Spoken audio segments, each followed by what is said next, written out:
ቢጠፋም ቁርአን ጠፋ ሊባል አይችልም። በወረቀቱ ላይ የተጻፈው ቁርአን ተቃጠለ ነው የሚባለው። እንደው ትክክል ቢሆን እንኳን ሐዲሱ ضعيف ነው እነግራቸዋለሁ ስለሱ። እንደ ሶሂህ ነው በሚለው ብንሄድ እንኳን ይቅርታ ፍየል በላው ምናምን ብላ እናታችን የተናገረችው ነው ضعيف። የዑስማን ምንድነው ተቃጠለ የሚባለው ነገር የሚለው ወደሱ እንመጣለን። ነገር ግን ሙስሐፍ ነው የተቃጠለው። ሙስሐፍ ማለት ቁርአን የተቃጠለበት ወረቀት ማለት እንጂ ሌላ አይደለም። ገብቶሃል አይደል? ቁርአን ተቃጠለ ሊባል አይችልም። አንደኛ በጭንቅላታቸው ውስጥ ተሸምድዶ የተያዘ ነው። ሙሉ በዘመኑ የተጽፎ የነበረበት ነገር እንዳው ቢጠፋም እንኳን በጭንቅላታቸው ውስጥ ነበር። ገብቶሃል? የቁርአን ጥበቃ በወረቀት ላይ ሳይሆን በሰዎች ጭንቅላት ላይ ነው። ይህ ልታውቁ ይገባል። አላህ ሱብሓነሁ ወተዓላ በቁርአን ላይ ኢና ነሕኑ ነዘልና ዚክረ ወኢና ለሁ ለሓፊዙን ይላል። ይህን ቁርአን እኔ ነኝ ያወረድኩት እኔም ነኝ የምጠብቀው አለ። ጥበቃው በምንድን ላይ ነው? በወረቀት ላይ ነው ወይ? አይደለም። በወረቀት ላይ ሳይሆን በሰዎች አይምሮ ላይ ነው። እስከ ዘመኑ ፍጻሜ ድረስ ይቆያል። ገብታችኋል አይደል? ይህን ነቢያችን ሰለላሁ ዐለይሂ ወሰለም ተናግረዋል። አላህም በቁርአን ላይ ቃል ገብቷል። በዑስማን ጊዜ የተካሄደው ምንድን ነው ከተባለ ዑስማን ረዲየላሁ ዐንሁ በዘመኑ ሰዎች ሲጽፉ የነበረው ቁርአን አለ። በቁርአኑ ጎን ደግሞ የራሳቸውን ሸርሕ ያስቀምጣሉ፣ ትንታኔዎች ያስቀምጣሉ፣ ሳይለዩት ከቁርአኑ ማለት ነው። ይሄ ነገር ወደ ሌላ አካባቢ ቁርአንን የማያውቁ ሰዎች ዘንድ ቢሄድ ሁለቱ አንድ ይመስላቸዋል። ገብቷል? ቁርአኑ አለ ካጠገቡ፣ ከዛው ምንም ጽሁፉ ሳይለይ ትንታኔዎችን ያስቀምጡ ነበር ሰሃቦች ማለት ነው። ለሰሃቦች ይለዩታል፣ ያውቁታል ቁርአኑ የትኛው እንደሆነና የትኛው ትንታኔ እንደሆነ ያውቃሉ። ገብቷል አይደል? የትኛው ማብራሪያው እንደሆነ ያውቃሉ። እዚያው ሲሰሙ ስለነበር ከነብዩ ሰለላሁ ዐለይሂ ወሰለም ለነሱ ችግር የለውም ነበር። ነገር ግን ኢትዮጵያ ላይ ቢመጣ ይሄ ነገር ወይንም ሌላኛው ዓለም ላይ ይሄን ቁርአን ሳይሰሙ ወደነበሩ አማኞች ጋር ቢሄድ በምንድን ነው የሚለዩት ያን ነገር? ስለዚህ ዑስማን ረዲየላሁ ዐንሁ ምን አደረገ? ያንን ምን አደረገ? ዑስማን ረዲየላሁ ዐንሁ ሰብስቦ መጣ። ቁርአን ተቃጠለ ነው የሚለው። ላ ቁርአን ተቃጠለ አይደለም፣ አንተ ሙስሐፍ ነው የሚለው። ሙስሐፍ ማለት አይ አልወረቃ التي كتبت عليها القرآن ቁርአን እና ሌሎች የሰዎች ትንታኔ የተጻፈበት ወረቀት ተቃጠለ ነው የሚለው እንጂ ቁርአን ተቃጠለ አይባልበት። ቁርአን ተቃጠለ የሚል ሰው ካለ ከእስልምና ይወጣል። ቁርአን አይቃጠልም። ወጣን እና ያንን ሁለቱ ተቀላቅሎ የነበረውን ነገር ዑስማን ረዲየላሁ ዐንሁ ምን አደረገ? በነብዩ ሰለላሁ ዐለይሂ ወሰለም ዘመን ራሳቸው ነብዩ ሰለላሁ ዐለይሂ ወሰለም መርጠዋቸው ቁርአን ጸሐፊ ተብለው የሚጠሩ ኩታቡል ወህይ ዑስማን ጠራቸውና ሰበሰባቸው። ሁላቸውንም ምን አደረገ? በሉ ሲወርድ በነበረው መልኩ ያንን ጻፉ አላቸው። እንዳውም ከሐፍሷ ቤት አስመጣ። ከነብዩ ሰለላሁ ዐለይሂ ወሰለም ጊዜ ነበረው። ከዚያ ወደ አቡበክር፣ ከዚያ ወደ ዑመር፣ ከዚያ ወደ ሐፍሷ በነብዩ ሰለላሁ ዐለይሂ ወሰለም ዘመን የተጻፈው ቁርአን ነበር። ተጽፏል በእርሳቸው ዘመን ሙሉ ቁርአን በነብዩ ሰለላሁ ዐለይሂ ወሰለም ዘመን የተጻፈው። ከዚያ ልክ እርሳቸው ሲያርፉ ጊዜ ለማን ተሰጠ? በአቡበክር ስዲቅ ጋር እንዲሆን ተደረገ። ቀጣዩ መሪ እርሱ ነበርና። ከዚያስ ዑመር ጋር ሄደ። ከዚያ ዑመር ደግሞ ለሐፍሷ ለመጀመሪያ ልጁ ለሐፍሷ አስረክቧት ሄደ። ከዚያ በኋላ ዑስማን ከዚያ ሲተካ እነዚህን ኩታቡል ወህይ ሰበሰባቸውና ወህይ ጸሐፊዎችን በሉ ሂዱ ከሐፍሷ ቤት አስመጡት ያንን አላቸው። መጣ። እነዚያ ጸሐፊዎች ቁጭ አሉ። እነ ዘይድ እና ሌሎችም ሲጽፉ የነበሩ ቁርአንን በነብዩ ሰለላሁ ዐለይሂ ወሰለም ዘመን ተመርጠው ራሳቸው መርጠዋቸው ከዚያ እነሱን በሉ ይሄንን ኮፒ አድርጉና ጻፉ አላቸው። ዛሬ ላይ እጃችን ላይ ያለው ቁርአን ጻፉና ለተለያዩ ሀገሮች ይሄድበታል ዑስማን ረዲየላሁ ዐንሁ። ከዚያ በኋላ ምን ያደረገ? ሌሎቹ ስጽፏቸው የነበሩትን ደግሞ አምጧቸው አለ። ቁርአኑንና የራሳቸውን ትንታኔ ከጎን ሲያስቀምጡ ነበረ። ወደ ሌላ ህዝብ ይሄ ቢተላለፍ ሌላኛው ዓለም ቁርአን ይመስለዋል። ገብታችኋል አይደል? የራሳቸውን ትንታኔ ማለት ነው። ለይተው አልጻፉትም። ለእነርሱ ያውቁታል፣ ሲወርድ ስለነበሩ ቁርአን ማለት ነው። ሲወርድ አብረው ነበሩና ያውቁታል የትኛው ትንታኔ የትኛው ቁርአን ነው። እነዚያን ሰበሰበና ዑስማን ፈሐረቀሃ አቃጠላት። ገብታችኋል አይደል? ያንን አቃጠለ። ያን እስከ ነብዩ ሰለላሁ ዐለይሂ ወሰለም ሲተላለፍ የመጣውን ኦሪጂናል ያንን አመጣና ለዓለም እንዲበተን አደረገ። ይሄ ነው የሆነው ነገር እና ቁርአን ተቃጠለ አይባልም በፍጹም። ቁርአን ተቃጠለ ያለ ሰው ካለ هذا يخرج عن دائرة الإسلام እስልምና ያስወጣዋል። ይሄ ቃል ቁርአን የሚቃጠል መለኮታዊ ቃል አይደለም። ቁርአን በሰዎች ልብ ላይ ያለ ነው።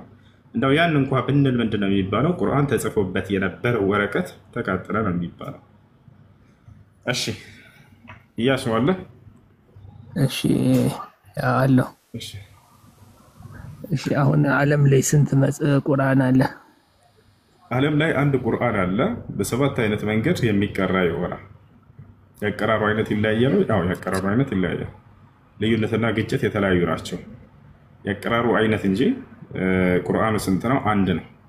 ለዚህ ማስረጃ ነቢያችን ሰለላሁ ዐለይሂ ወሰለም ሲናገሩ ምን አሉ? ነዘለ አልቁርአን ዐላ ሰብዐቲ አሕሩፍ አሉ። ቁርአን በሰባት አይነት አቀራር መንገድ ወረደ አሉ። ቁርአኖች አይደለም ያሉት፣ ቁርአን አንድ ቁርአን ነው። ዐላ ሰብዐቲ አሕሩፍ በሰባት አይነት አቀራር መንገድ ወረደ።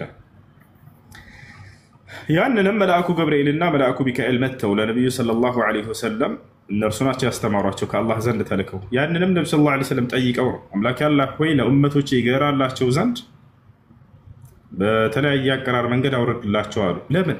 አረበኛ ቋንቋ ነው ቁርአን የወረደበት ቋንቋ። አረበኛ ቋንቋ ይለያያል አይለያይም? ከሀገር ወደ ሀገር ይለያያል። የሱዳን አረበኛ እና የሳዑዲ አረበኛ፣ የግብፅ አረበኛ፣ የሶሪያ አረበኛ በጣም የሚለያዩ ነገራቶች አሏቸው። ገብታችኋል አይደል? ከዚህ አንጻር ለሁላቸውም እንዲገራ ዘንድ ብለው ነቢ ሰለላሁ ዐለይሂ ወሰለም አላህን ለመኑ። አላህ ሱብሓነሁ ወተዓላ በሚገርም ተአምራዊ በሆነ መንገድ በሰባት አይነት እንዲቀራ አድርጎ አወረደው። አንድን መጽሐፍ በሰባት አይነት መንገድ እንዲቀራ ማድረግ። ነገር ግን በጣም የሚደንቀው ምን እንደሆነ ታውቃላችሁ? አንዱ ሌላውን ያብራራል እንጂ አንዱ ከሌላው ጋር የሚጋጭ አይደለም። ቢጋጭ ኖሮ የአምላክ ቃል ሊሆን አይችልም። አላህ ይህን መስፈርት አስቀምጧል። ምን አለ በቁርአን ላይ? አፈላ የተደበሩን አልቁርአን ወለው ካነ ሚን ዒንዲ ገይሪላሂ ለወጀዱ ፊህ እኽቲላፈን ከሲራ ይላል። ለመሆኑ ይህን ቁርአን አያስተነትኑትምን አለ። ከእኔ ከአላህ ውጭ ሆኖ በነበር በእርሱ ውስጥ ብዙ መጋጨትን ባዩ ነበር አለ። መጋጨት አለ ወይ? ላ በፍጹም የለም። ግጭት ማለትን ማለት ነው። ግጭት ማለት በአንድ ሀሳብ ላይ በአንድ መስአላ በአንድ ጉዳይ ላይ የተለያዩ ተቃራኒ የሆኑ ነገራቶች ሲነሱ ጊዜ ይሄ ነው ግጭት ማለት። ለምሳሌ ሐፍስ ላይ ይሄን ነገር መስራት ሐራም ነው ብሎ እዛኛው ላይ ሐላል ነው ካለ ይሄ ግጭት ነው። እዚህ ይፈቀዳል ብሎ እየሰማኝ ነው እያሱ፣ እዛኛው ላይ ደግሞ ይሄ ነገር አይፈቀድም ቢል ያንኑ ጉዳይ አንስቶ ይሄ ነገር ግጭት ነው። በዚህ መሰረት ማለት ነው። ልጆች እንትን እያደረገ ነው፣ ያዝ እያደረገ ነው። ታብ አድርጉ እሺ፣ አታቋርጡ እና ኮፒ ሊንክ አድርጉ። እና ያ ነው በቁርአን ላይ ያለውስ ምንድን ነው? እንደዚህ አይነት ግጭት በፍጹም የለም። ግጭት የሚባለው ነገር የለም። እንደው በዛ ከተባለ አንዱ ሌላውን የሚያብራራና የሚተናተን ነው። ያ ነው። እና ለምሳሌ ልስጣችሁ። ወነጅሚ ኢዛ ሀዋ ብለን እንቀራለን። ወርሽ ደግሞ ወነጅሚ ኢዛ ሀወ። ትርጉም ልዩነት አለው ወይ? ላ የለው የለው። የአነባበብ ልዩነት ነው ያለው። ሌላኛው ለምሳሌ ቃላቶቹ ፊደላቶቹ የተለያዩ ሆነው ትርጉሙ ግን አንድ አይነት የሆነ ደግሞ እሱም ያ አዩሃ አለዚነ አመኑ ኢንጃኩም ፋሲቁን ቢነበኢን ፈተበየኑ ይላል። እንደማን? እንደ ሐፍሰን ዓሲም። እንደ ወርሽ ደግሞ ኢንጃኩም ፋሲቁን ቢነበኢን ፈተሰበቱ ይላል። አያችሁ፣ ፈተበየኑ ይላል እዚህ ጋር። እዚያኛው ሌላኛው ላይ ደግሞ ምን ይላል? ፈተሰበቱ ይላል። ፈተበየኑ ፈተሰበቱ። ፊደላቶቹ ይለያያሉ አይለያዩም? ፊደላቶቹ ይለያያሉ። ትርጉሙ አይለያይም። ፈተበየኑ ማለት አረጋግጡ ማለት ነው። ፈተሰበቱ ማለትም አረጋግጡ ማለት ነው። አያችሁ፣ ይህ ነው። ሌላኛው ደግሞ ምንድን ነው? በአንድ ቦታ ላይ ለምሳሌ በሱረቱ ዙኽሩፍ ላይ ወጀዐሉ ልመላኢከተ አለዚነ ሁም ዒባዱ ረሕማን ኢናሳ ብሎ ይናገራል። መላእክቶችን ሲገልጻቸው አላህ ሱብሓነሁ ወተዓላ የእኔ የአላህ ባሪያዎች ብሎ ገለጻቸው። ወርሽ ላይ ምን ይላል? ወጀዐሉ ልመላኢከተ አለዚነ ሁም ዒንደ ረሕማን ኢናሳ ይላል። ሐፍስ ላይ እኛ የምንቀራው ላይ የአላህ ባሪያዎች ብሎ ገለጻቸው መላእክቶችን። ወርሽ ላይ ስንሄድ ደግሞ ይሄንኑ አንቀጽ አነሳና የት እንደሆኑ ያሉበትን ቦታ ይነግረናል። ምን ይላል? ዒንደ ረሕማን ከጌታ ከአላህ ዘንድ ያሉ ብሎ ገለጻቸው። ቁርአን በየት? በሰማይ ላይ እንደሚገኙ ይገልጻቸዋል። አያችሁ፣ ሌላ ማብራሪያን ጨምሮ ይሰጣችኋል እንጂ አንዱ ከሌላው ጋር የሚጋጭ በፍጹም አይደለም። ግጭት የሚሆነው እዚህ መቼ ነበረ? እዚህ ጋር በሰማይ እንደሚኖሩ ገልጾ እዚያኛው ላይ ደግሞ ይሄንኑ አንቀጽ ያነሳላችሁና አይ በምድር ነው የሚኖሩት መላእክቶች ቢል ኖሮ ይሄ ግጭት ነው። እዚያ በሰማይ ነው የሚኖሩት ብሎ እዚህ በምድር ነው ካለ ይሄ ግጭት ነው። ወጣችኋል። እዚህ ግን ዒባዱ ረሕማን የአላህ ባሪያዎች ብሎ ገለጻቸው።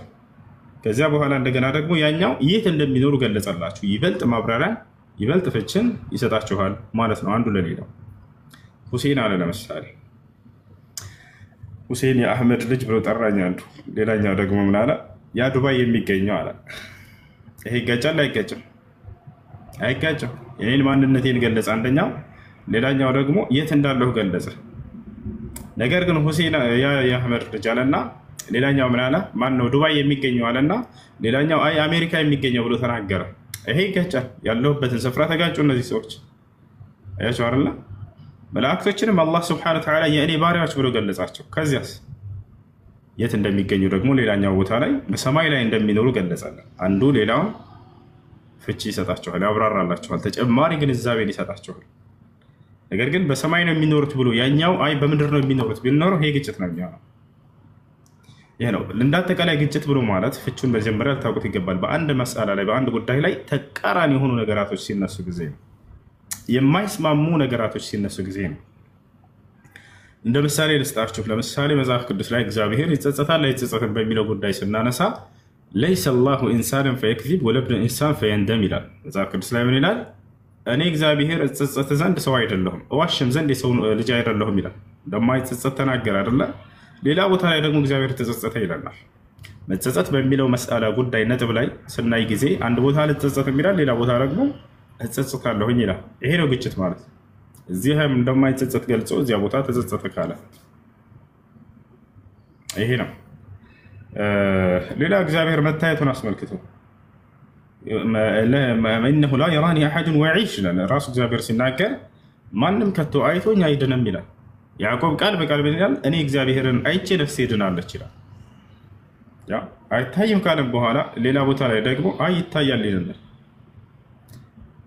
ማንም አይቶኝ አይድንም ካለ በኋላ አይ እኔ አይቼው እድኛለሁኝ ይላል። በአንድ ጉዳይ ላይ ተቃራኒ የሆኑ ነገራቶች ሲነሱ ይሄ ነው ግጭት ብለው ማለት። የዚህ አይነት ነገር በፍጹም በቁርአን ውስጥ አታገኙም። አንዱ ሌላውን የሚያብራራና የሚገልጽ የሚተረትን ተጨማሪ ግንዛቤን የሚሰጥ ሆኖ ነው የምታገኙት። እሺ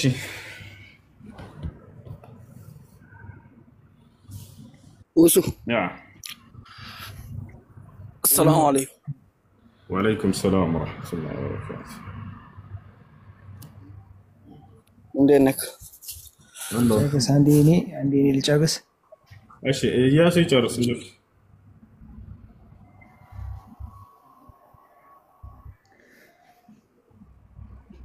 እያሱ አለ። እሺ እንትን አላህ አዛኝ ነው አይደለ? አሃ እና ክርስቲያኖችን ለምን ዘላለም እሳት ላይ እንዴት ይቀጣቸዋል ዘላለም? አላህ ስብሓነሁ ወተዓላ ይዕለሙ አነ አላህ ሸዲዱል ዒቃቢ ወአነ አላህ ገፉሩር ረሒም ይላል። እወቁ እኔ ቅጣቴ ብርቱ ነው፣ ልክ እንዲሁ ደግሞ መሐሪና አዛኝ ነኝ እያለ ይናገራል። አምላክ አላህ ስብሓነሁ ወተዓላ በነቢያት በኩል ህግና ስርዓትን አውርዷል። ከአዳም ጀምሮ እስከ መጨረሻ ዘመን ነቢይ ድረስ ሰዎችን አስተምሩ እኔን በብቸኝነት እንዲገዙ፣ እኔን በብቸኝነት ለተገዛ ዘላለም ገነትን እሰጠዋለሁ፣ እኔን ለካህደና ላስተባበለ ደግሞ ገሃነም ይገባል ብሎ ይህ መልእክት ደርሷቸው ለሰዎች ሰምተው ተረድተው አይ አንቀበልም አንተን አናመልክም ብለው ከካዱና ካስተባበሉ ወዴት እንደሚሄዱ በነቢያት በኩል አሳውቋቸዋል። አየህ፣ በራሱ ጊዜ የሰው ልጅ ነፃ ምርጫ ፍቃድ ተሰጥቶት የመረጠ አካል ነው። አንተ ነህ የገነት መንገድህን የምታበጀው እዚሁ ምድር ላይ ያለ፣ አንተ ነህ የገሃነም መንገድህን ራስህ የምትመርጠው። አላህ ስብሐነሁ ወተዓላ ያደረገብን ነገር አለ ወይ? ላ የለም። አሁን አላህ ቀድሞ አንተን ለገነት አንተን ለገሃነም ቢለን ኖሮ የዛኔ ይሄ ፍትህ አልነበረም። ራሱ ፈጥሮኝ ራሱ አዘጋጅቶኝ ከሆነ ይሄ ፍትህ አይደለም። የዛኔ አዛኝ ነኝ ቢለኝ እኔ አልሰማም ነበረ። አያችሁ አይደለ? ነገር ግን አላህ ስብሐነሁ ወተዓላ ይሄን አላደረገም። ነቢያትን አወረደ፣ መጽሐፍን አወረደ፣ ንጹህ አይምሮን ሰጠ። ይሄ ቅኑ መንገድ ነው ብሎ በነቢያት በኩል በመጽሐፍ በኩል አሳየ። ይሄ ጠማማው መንገድ ነው ተጠንቅቁት እያለ አሳየ። የገነት መንገድ የሚወስዳችሁ ይሄኛው ነው አለ። ይሄኛው ደግሞ የገሃነም መንገድ ይወስዳችኋል። ምርጫውን ለአንተ ትቼልሃለሁ አለ። መምረጥ የራስ ጉዳይ። አያችሁ አይደለ? ከዚያ የሰው ልጅ መርጦ የራሱን መንገድ ይሄዳል። ያ ነው የዛኔ በሚገቡ ጊዜ ወደ ገሃነምም በራሳቸው ጥፋት እንደሆነ ይናገራሉ፣ ይመሰክራሉ። የሚገርማቸው ይመሰክራሉ በራሳቸው ጥፋት እንደሆነ። ፈዕተረፉ ቢዘንቢሂም ይላል አምላካችን አላህ። መላእክቶች ጠይቋቸዋል። የሚገርማቸው ወሊለዚነ ከፈሩ ቢረቢሂም ዐዛቡ ጀሃነም አላምላክ አላህ። ለእነዚያም ጌታቸውን አላህን ለካዱ ሰዎች የገሃነም ቅጣት ተዘጋጅቶላቸዋል። ወቢእሰል መሲር መመለሻው ምንኛ የከፋ ሆነ አለ። ኢዛ ኡልቁ ፊሃ ሰሚዑ ለሃ ሸሂቀን ወሂየ ተፉር ተካዱ ተመየዙ ሚነል ገይዝ ኩለማ ኡልቂየ ፊሃ ፈውጁን ሰአለሁም ኸዘነቱሃ። ወደ ገሃነም በተወረወሩ ጊዜ ከሃዲያኖች ይጠይቋቸዋል መላእክቶች አለም የእቲኩም ነዚር ይሏቸዋል መላእክቶች ለመሆኑ ነብይ ያልመጣላችሁ ነበር ወይ ይሏቸዋል ከዚህ ከገሃነም ካስከፊ ቅጣት የሚያስጠነቅቃችሁ ነብይ አልመጣላችሁም ወይ قالوا بلى قد جاءنا نذير ይላሉ ተመልከቱ ከሃዲያኖች የዛኔ በእርግጥም መልእክተኛ ነብይ መጥቶልን ነበር فكذبنا እኛ ግን አስተባበልን እንጂ ያን ነብይ وقلنا ما نزل الله من شيء በፍጹም አምላክ ይሄን ቁርአንን በነብዩ መሐመድ ላይ አላወረደም ብለን ሸምጥተን ካደን እንጂ በራሳችን ጊዜ ብለው የሚናገሩበት ቀን ይመጣሉ ما نزل الله من شيء إن أنتم إلا في ضلال كبير ይሏቸዋል መላእክቶችም ይሏቸዋል እንደዚያማ ከሆነ እናንተ በእርግጥም ግልጽ በሆነ ጥመት ውስጥና ስህተት ውስጥ ነበራችሁ በራሳችሁ ጊዜ ይሏቸዋል وقالوا لو كنا نسمع أو نعقل ما كنا في أصحاب السعير ይላሉ ከሃዲያኖች ምን ይላሉ መልሰው የምንሰማና የምናገናዝብ ሆነን በነበር ዛሬ ከተቀጣጣዩ የገሃነም ሰዎች አንሆንም ነበር ብለው ይናገራሉ የምንሰማ ማለትን ማለት ነው ደንቆሮ ሆነው ነው አይደለም ጆሮ አላቸው ይሰማሉ መስማት ማለት የልቦና መስማት እንጂ የጆሮ መስማት አይደለም መስማትንማ ይሰማል ሁሉ فإنها لا تعمل الأبصار ولكن تعمل القلوب التي في الصدور ይሄ ነው እና የምንሰማ ሆነን በነበር አሉ የምናገናዝብ ሆነን በነበር ዛሬ ከተቀጣጣዩ የገሃነም ሰዎች ባልሆን ነበር ይላሉ فاعترفوا بذنبهم على አምላካችን አላህ የዛኔ በስተታቸውም ያምናሉ አለ فسحقا لأصحاب السعير ተቀጣጣይ ለሆነችው ለጀሃነም ሰዎች ባለቤቶች ከእኔ ይራቁ ይላል አምላክ አላህ ስለዚህ የገነትና የገሃነምን ጉዳይ የሰው ልጅ በራሱ ጊዜ ነው የሚያዘጋጀው አምላክ አላህ Subhanahu Wa Ta'ala ነፃ ምርጫ ፍቃድ ሰጥቶ ነው የፈጠረ ንጹህ አድርጎ ነው የፈጠረ ነብያት ልኮልን እና ብዙ ዓመታትን ሰጠን ብዙ ዓመታትን እንድንኖር አደረገ ይባቻው ያ ለዚህ ነው ጀሃነም ውስጥ ምን ይባላሉ وهم يسترخون فيها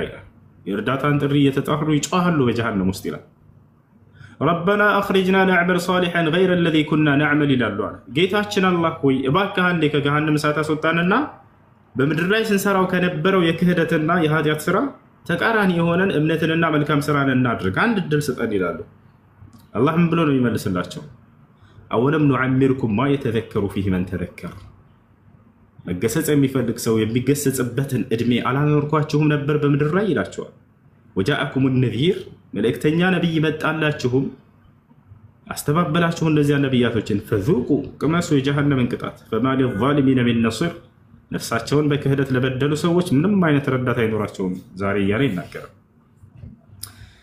እና ያ ነው አላህ Subhanahu Wa Ta'ala አዛይ ነው አዛይ ነው ከእዝነቱ የተነሳ የሰው ልጅን ንጹህ አእምሮ ከሰጠው በኋላ ዝም ብሎ በከንቱ አልተወው ከእርሱ ጋር የሚያስተሳስሩትን ነብያት ላከለት መጽሐፍን አወረደለት የገነትን መንገድ አሳየው የገሃነምን መንገድ አስጠነቀቀው የሰው ልጅ ግን በራሱ ጊዜ ምርጫውን ወስዶ አሻፈረኝ ብሎ ካደ ከዚያም ወደ ገሃነም ሄደ በራሱ ጥፋት አላህ Subhanahu Wa Ta'ala ወደ ገነት የምንመጣበትን መንገድ ሁሉ አሳየን አንፈልግም ማለት የሰው ልጆች ወደ ገሃነም ሄዱ ስለዚህ ራሳቸውን በራሳቸው ጊዜ ነው እሱ እሺ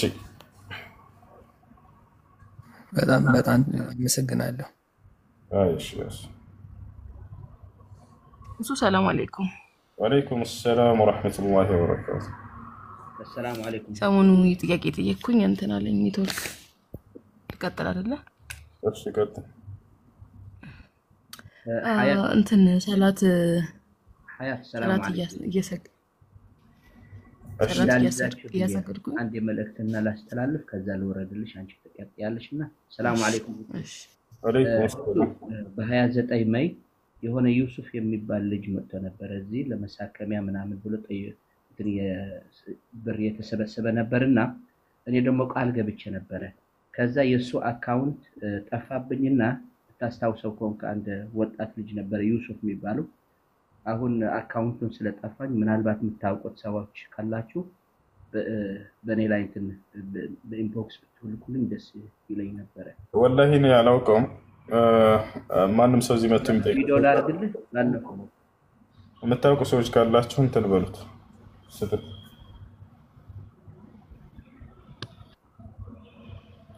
እሺ ጥያቄሽ ምንድነው እህት እሺ ጥያቄ እያሰገድኩኝ ወይም እየሰገድኩ በኋላ ሰው ተከትሎ አርሞ እየሰገደ አጋጣሚ ሰላቴ እንደጨረስኩኝ ውዱ እንደሌለኝ አወቅኩ ከዛ በኋላ እኔ እነሱን ተውኩና ለራሴ ብቻ ሰገድኩኝ ማለት ነው ከዛ አንዷ መጣችና እንዴ ለምን ሰገድሽ ደግመሽ ስለኝ አይውዱ አልነበረኝ ብላት እኛም እኮ መስገድ አለብን። በቃ አንቺ ውዱ ከሌለሽ እስኪ አንድ ቪዲዮን ትንሽ ተከራከረ። ይኸውልህ። አዎ እህት ያስታወስ ሰው ካለ እስኪ በዚያው አካባቢ ያለ ሰው ካለ እስኪ እነዚያ ሰዎች ሄደው ከሆነ ግን ምንም የለባቸውም። አንቺም ሶላቱን መድገም አለብሽ በውዱ ያለ ውዱ ሰግደሽ እንደሆነ መስገድ አለብሽ እንደገና። እሺ ይኸው ወንድም ዚክራ የምትለው ልጅ ኮሜንት ላይ አካውንቱ አለኝ እያለችህ ነው። ዚክራ ጻፊለት እስኪ ጻፉልኝ ወንድሞች ጻፉልኝና ሻት ስክሪን ላድርግ። አንድ ቁጥር ትጻፍልህና ወይ አካውንትን ጻፊለት ዚክራ ኮፒ አድርግለት። እሺ እህት እና ሶላቱን መድገም አለብሽ። ያን የሰሙ ሰዎችም የሚድገሙ ሶላት የሄዱት ላይ ምንም የለባቸውም። እሺ እና ደግሞ ሰላት ሲሰገድ ሴት ነው ወንድ ነው የሚቆርጠው ምናምን የሚባል ነገር አለ። ወንድ ከቆረጠ ሰላቱ አይቆረጥም። ወንድ ሰላት ይሰገድና አጅሩ ነው የሚቀነሰው። ሴት ከሆነ ደግሞ ሰላቱ ይቋረጣል ነገር አለና ሶላትን የምታቋርጠው ሴትም ወንድም ናቸው። በአንድ ሐዲስ ላይ ሴት ተብሎ ተገልጿል፣ በሌላ ሐዲስ ላይ ደግሞ ወንድም ተብሎ ተገልጿል። ስለዚህ ሁለቱም ሶላትን ይቆርጣሉ። ያ ግን ለአቅመ አዳም የደረሱ ሲሆኑ ጊዜ ነው። ለአቅመ አዳምና ለአቅመ ሔዋን ያልደረሱ ህፃናት ልጆች ሶላትን አይቆርጡም። ምክንያቱም በነብዩ ሰለላሁ ዐለይሂ ወሰለም ጊዜ ነብዩ ሰለላሁ ዐለይሂ ወሰለም የልጅ ልጆቻቸውን ሐሰንና ሁሰይንን ከፊታቸው አስቀምጧቸው ይሰግዱ ነበር፣ አቅፈዋቸው ይሰግዱ ነበር። እሺ ነው። እሺ ሌላም ጥያቄ አለኝ። ሌላ ደግሞ ያው ወደ ቂብላ ወይም እግርጌ ወደ ቂብላ አጋጣሽቶ መተኛት አይቻልም ይባላል። እንዲህ ሐዲስ ያለው ነገር ነው ወይስ እንዲሁ ነው? የለም እንሞታለን ብለው ፈርተው ነው ይሄንን ሐዲስ የተናገሩ ሰዎች በዛው ከሞትን ወደ ጀነት ለመሄድ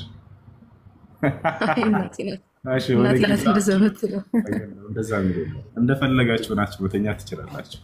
የነቢዩ ሰለላሁ ዐለይሂ ወሰለም አተኛኘት كان صلى الله عليه وسلم كما قالت أم المؤمنين عائشة رضي الله عنها يضع يده اليمنى تحت خده اليمنى وكما قالت رضي الله عنها እናታችን አይሻ ምን ትል ነበር? ነቢያችን ሰለላሁ ዐለይሂ ወሰለም ሲተኙ ይሄን እጃቸውን በቀኝ እንትናቸው ላይ ጎናቸው ላይ አድርገው እንደዚህ ይተኙ ነበር ብላለች።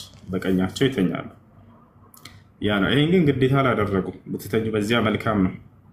ያልተኛ ሰው እንደፈለገው ነው መተኛት ይችላል። በልብ ተደፍቶ መተኛት ሲቀር እሱ መክሩህ ነው፣ የተጠላ ነው። ሐራም ነው ማለት አይደለም፣ የተጠላ ነው። እሺ ባትተኙ በዚያ ሁኔታ የተወደደ ነው። ነቢያችን ሰለላሁ ዐለይሂ ወሰለም በአንድ ሐዲስ ላይ ሲናገሩ ምን አሉ? ሰውን የሆነ ሰው በደረቱ ተደፍቶ በሆዱ ተደፍቶ ተኝቶ አገኙት። فأيقظه النبي عليه الصلاة والسلام كسكسوتنا أسنسوت وقال له النبي صلى الله عليه وسلم من قالت لزيا سو إنها ضجعة لا يحبها الله عمت بهوده تدفتها تتنيا يها التنيانيت الله يما يودو التنيانيت نونا قالوا الله ما يودو التنيانيت لمن مكنيات الله وي مكنيات الله بليل حديث لما مكنيات تناقروا النبي صلى الله عليه وسلم إنها ضجعة أهل النار يه بهور تدفتو متنيات يجهنم سوتش التنيانيت نوار ማለት ሰዎች ጀሃነም ሲቀጡ ከሃዲያኖች በሆዳቸው ተደፍተው ነው የሚቀጡት። ይሄን ጠይቃችሁ ታውቃላችሁ? እንዴት ሆነው እንደሚቀጡ? ቁመው ነው ተቀምጠው ነው ወይስ ተኝተው ነው ምናምን የሚለው በሆዳቸው ተደፍተው ነው የሚቀጡት። እና ስለዚህ የጀሃነም ሰዎች አቀጣጥ እንደዚያ ነውና እናንተም በምድር ላይ እንደ ጀሃነም ሰዎች አቀጣጥ አትተኙ ብለው ነብዩ ሰለላሁ ዐለይሂ ወሰለም ተናግረዋል። ያኔ መክሩህ ነው፣ የተጠላ ነው እንጂ እንደ ሐራም ደረጃ የሚደርስ አይደለም። መክሩህ ብሎ ማለት ما يثاب به تاركه ولا يعاقب به فاعله بتسوت يما تكتبت بتتوت يما تمنادبت سرا مكروه يبال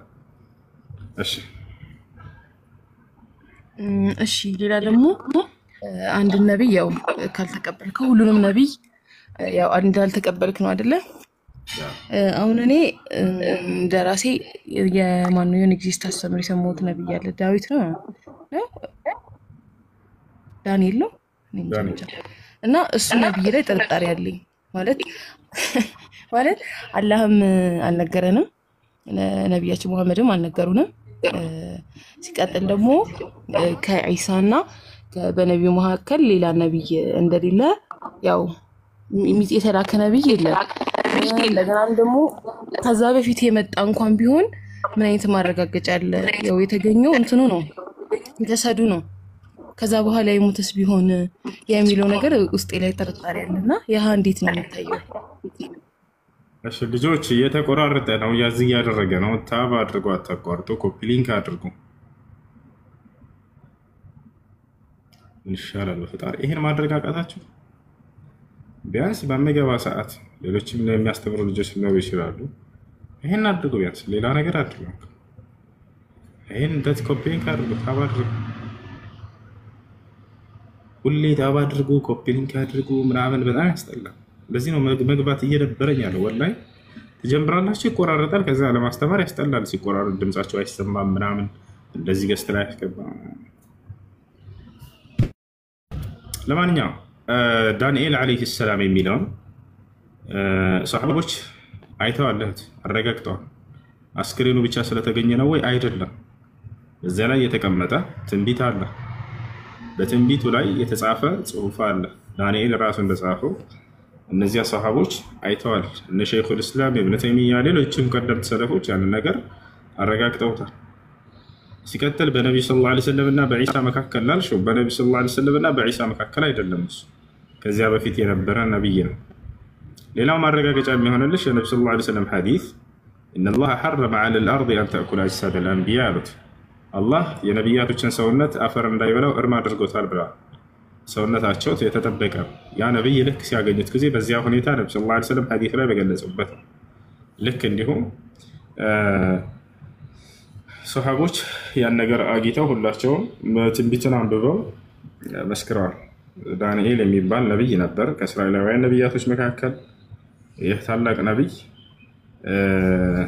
የነቢ ሰለላሁ ዐለይሂ ወሰለም ሰሃቦች አግኝተውታል። የሚገርማቸው ስለ ነቢ ሰለላሁ ዐለይሂ ወሰለም እና ስለ መሲሁ ትንቢት ተናግሯል። ከኔ በኋላ ስለሚመጡ ታላላቅ ሁለት ነቢያት ብሎ ገልጿቸዋል። እነሱ በጣም አወድሷቸዋል። የመጨረሻ ዘመን ነቢይ ትውልዶችን ብሎ ስለ ሰሃቦችም እንዲሁ ጽፏል በዚያ በትንቢቱ ላይ። ምንጭን ከፈለግሽ እሰጥሻለሁ። ትፈልጊያለሽ እህት? አዎ እፈልጋለሁ።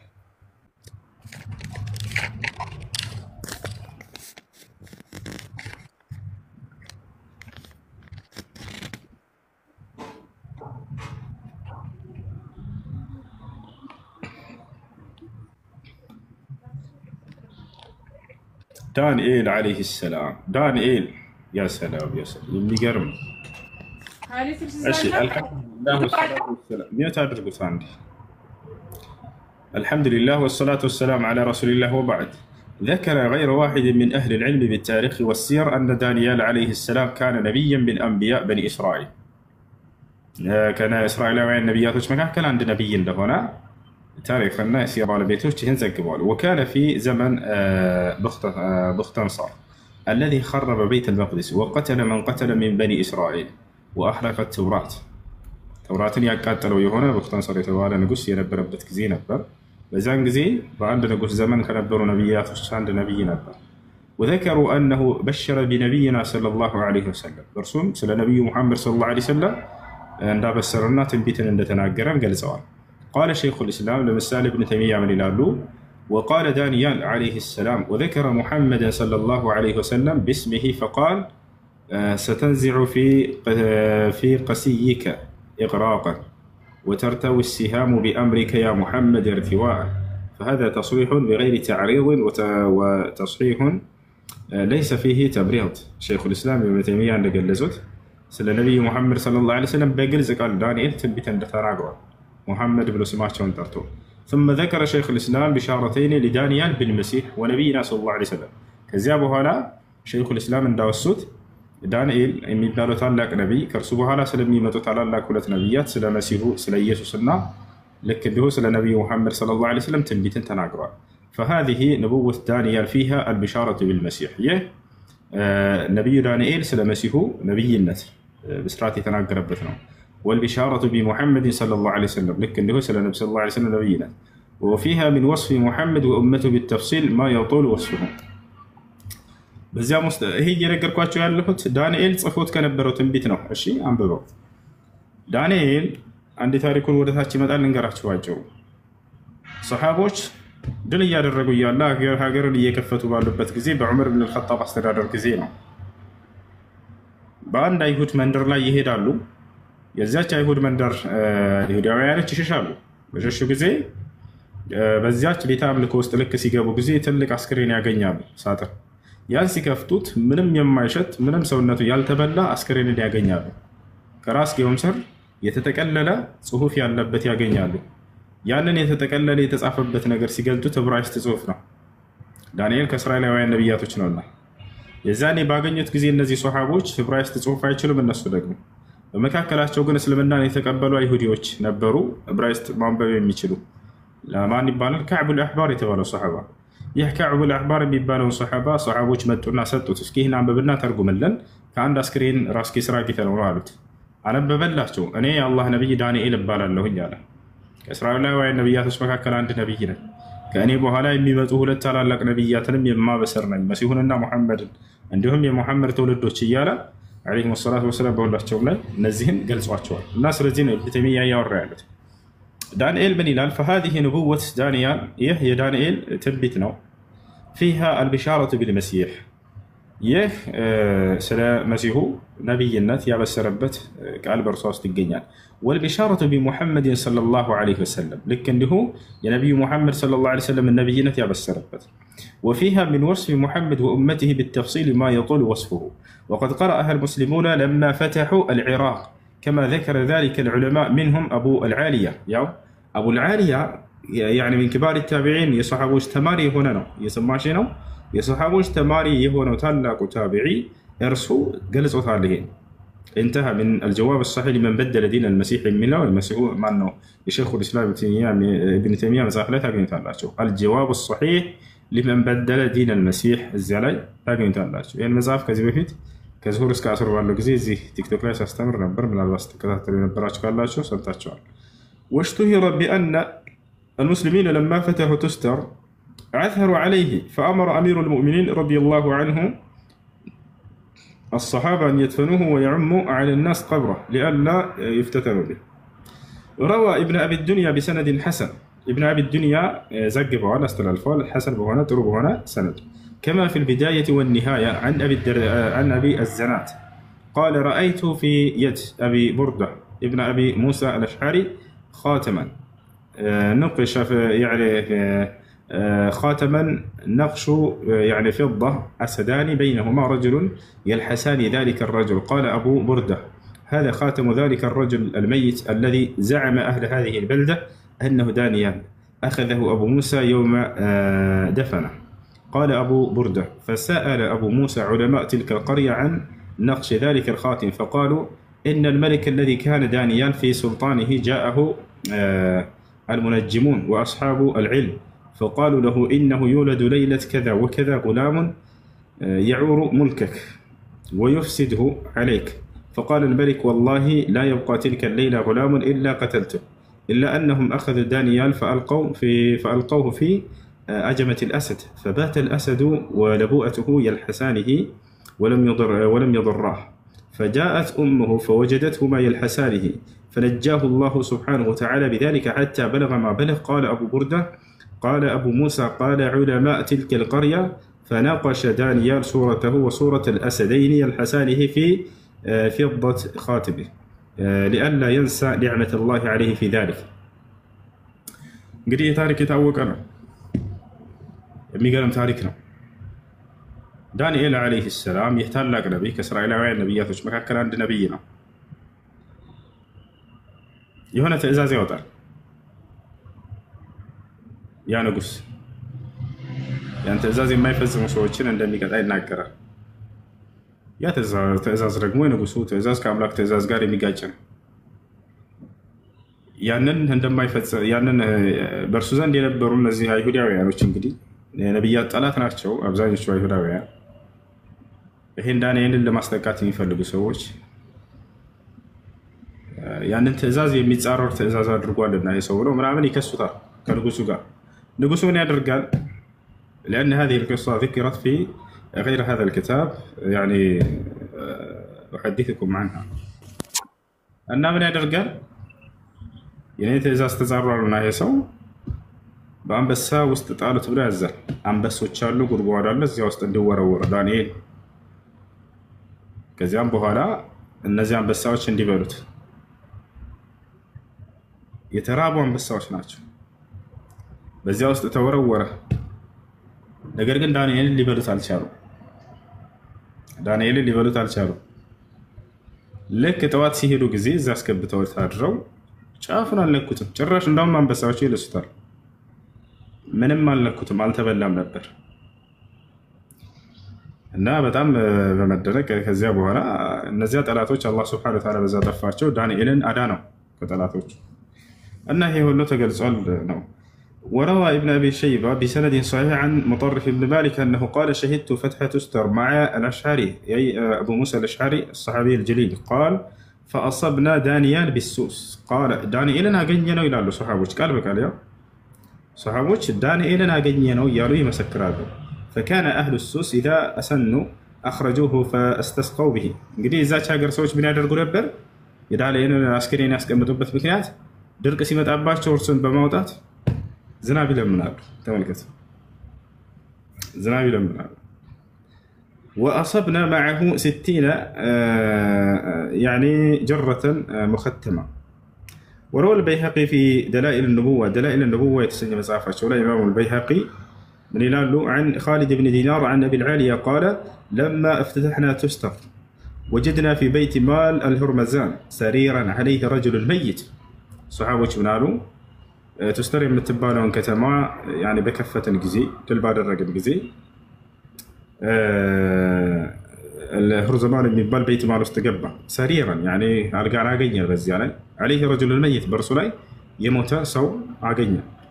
عند رأسه مصحف له كراسجه وسر كراسه سر يرسو يهونه يتጻፈ ደብዳቤ ወይም መልእክት አለው ወረቀት فأخذنا المصحف يعني يتጻፈውን ነገር ያዝነው فحملناه إلى عمر بن الخطاب ወደ عمر بن الخطاب ወሰድነው فدعا له كعبا فنسخه بالعربية. ከዚያም ዑመር ምን አደረገ?